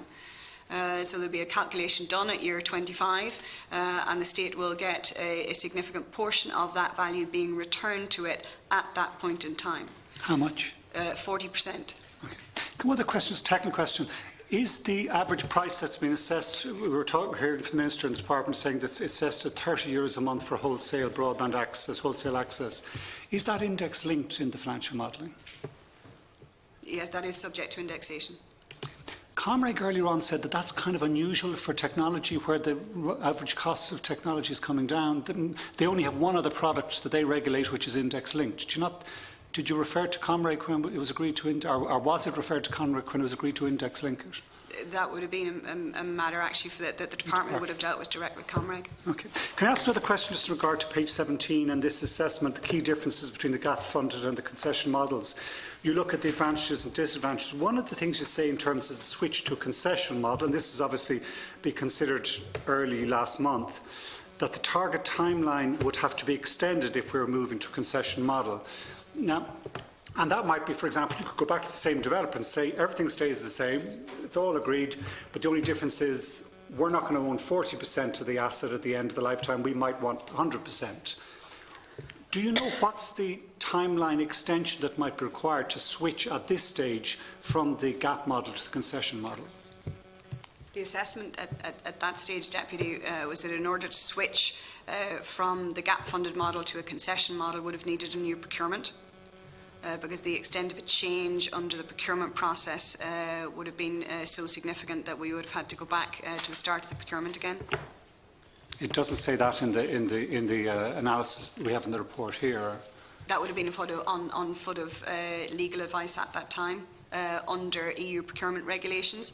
There's restrictions within EU procurement regulations as to the extent of change that you would make, and the legal assessment at that point in time was switching from something where the private sector owned the asset versus the public sector owning the asset would have required you to go back to the start of the procurement. You can't share that legal analysis with us, I suppose, can you? That would be a matter for the department. Okay, but they would have it. They would have similar legal analysis. They would. Okay. Chair, can I just suggest we would get that in advance? We were discussing earlier on our own assessment of those legal options. It would be useful to have that assessment when we have any academic or other people in to review it. Make a request on that, Deputy. Have you another question? Or no, I'll leave it at that. Thank you. Okay. So I'd like to thank you all. Do you want to come in? Yes, okay. Senator Tim Lombard, final question. Very brief. I realise you've been in the chair for nearly an hour and a half. Could I just ask you to elaborate, if you could, on the 3 billion and the box around the 3 billion? Could you break that down, you could, regarding the initial funding, the VAT, and actually the actual fund that's supposed to be in place if there's an issue regarding overspend. Could I ask you to elaborate on the entire cost of the project? That can be broken down, Deputy. I think it's already in the public domain, sorry, Senator, as 2.1 billion of subsidy, plus an additional allowance for 480 million as a contingent amount that can be drawn on for 14 specific defined circumstances. The rules surrounding when that can be drawn are set out in some considerable detail in the contract. That 480 million will only be drawn to the extent it is required based on actual circumstances as they might transpire over the course of the project, and then an additional 355 million in relation to VAT. Could I ask you about the actual pay down? When does the money actually be paid down regarding the actual contract being delivered? So this idea that we're paying down 2.1 billion, could you break down the actual pay down? Is there so much to be paid down and so much to be delivered on the actual contract? There's three main payment streams under which payments are made to the bidder: deployment milestone payments, ongoing capital payments and connection payments. The deployment milestone payments are paid, as it might sound, the entire intervention area has been segregated out into 110 different deployment areas. Each one of those is subject to a very specific regime of milestone payments. So government subsidy gets paid provided the private sector entity delivering the project meets the appropriate milestones. Then, in addition, so that covers that covers the deployment milestone payments. In addition to that, then there are ongoing capital payments that continue over the life of the project. They relate to basically the continued upkeep of the asset. And then, in addition, you have connection payments.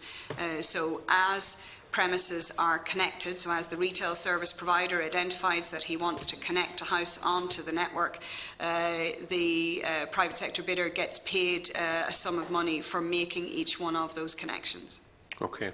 And all those payments and all that criteria, they're all in line with public spending codes, and all that is applicable to what we look for within the department? All of those are in line with what we originally set out under the tender documentation. From the public spending code requirements, what's relevant there is the level of governance and oversight that there is over making those payments. And there are very detailed and specific reporting regimes outlined within the contract against which any submission from Grannon McCourt will be assessed to see do they meet those requirements or not. And as I mentioned earlier, one of the specific recommendations we've made to the department is they need appropriate skills and resources to make sure that they're in a position to properly implement the governance regimes and reporting regimes in the contract.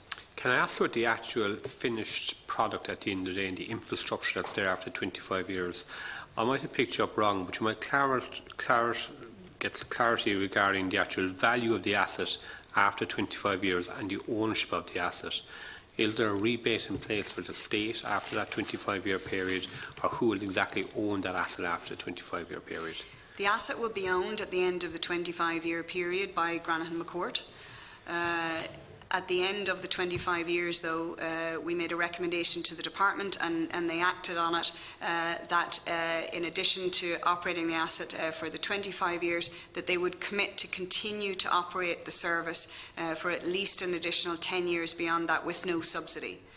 So to make sure that we still had, or the department still had certainty of continuation of service beyond the end of the 25-year period. So it'll be 35 years realistically?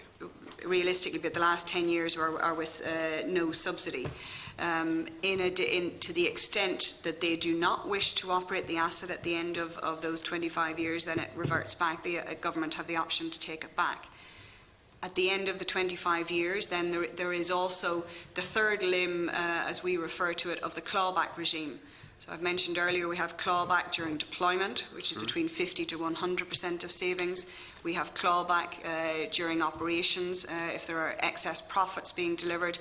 And we also have clawback then at the end of the 25 years, which is referred to as the terminal value clawback. And the state gets 40% back at that stage of whatever the assessed value of the asset is. Okay. And let's say, if we were to start all over again, and let's say the committee does something unusual and say we should start the process all over again, what timelines would you put on putting a new process in place to put a national broadband plan in place? If you went back to start again, working on the assumption that the intervention strategy and the objectives were still the same, so that everybody still wanted to deliver 100% coverage to rural Ireland of a minimum of 30 megabytes as set out in the intervention strategy. So I'm assuming everybody would still want to start on that basis.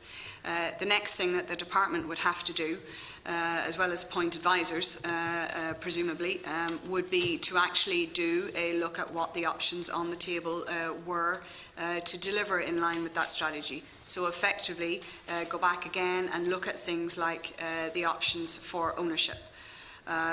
Once they had decided on that, they would then need to design a procurement process. Now, you would be able to reuse a lot of the material that's already there.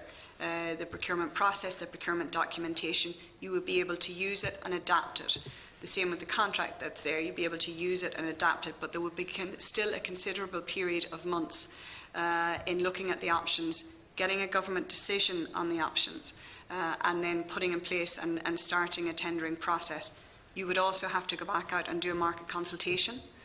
Because going back and starting from square one, you would want to talk to the market to see was there going to be any different appetite second time round, and what was the likelihood that second time round would it deliver a different outcome from a cost perspective. So all of that preparatory work could take anywhere from 6, 12, 18 months to do before you start running a tender competition. A tender competition for a project of this scale and this complexity will take a minimum of 2 to 3 years to do, and that's assuming that the project doesn't hit any additional challenges along the way. So 5 years, realistically, 18 months plus another 3. I think that wouldn't be an unreasonable assumption, Senator, yes. Okay, thank you very much indeed. Did you have a brief question, Deputy Dooley? Yeah, thanks very much. Just the terminal value, I'm just a little bit confused about that, because you didn't give a figure on it, but you seem to suggest that it would be a function of the revenue generating potential at the end of the 25-year period. The assumptions that are made throughout is that by the end of the contract that 80% will have signed up 80% of that intervention area, and we understand 30 euros per head. So can you give us an estimate as to what you think the value of the entity will be, of the infrastructure at the end? That's the first piece.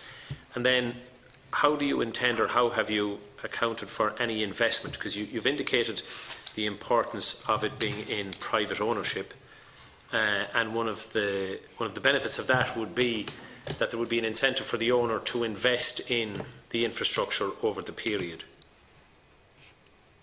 So how would you take into account that investment at the end?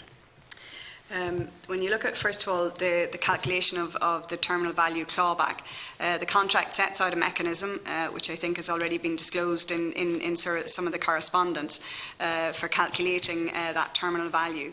That will be a function of the profitability, in this instance, the EBITDA of the project multiplied by a factor of 10. That's the calculation. Government will then be entitled to get 40% of that terminal value of whatever that valuation is. What those numbers are will be dependent on what the actual performance of the business is at that point in time.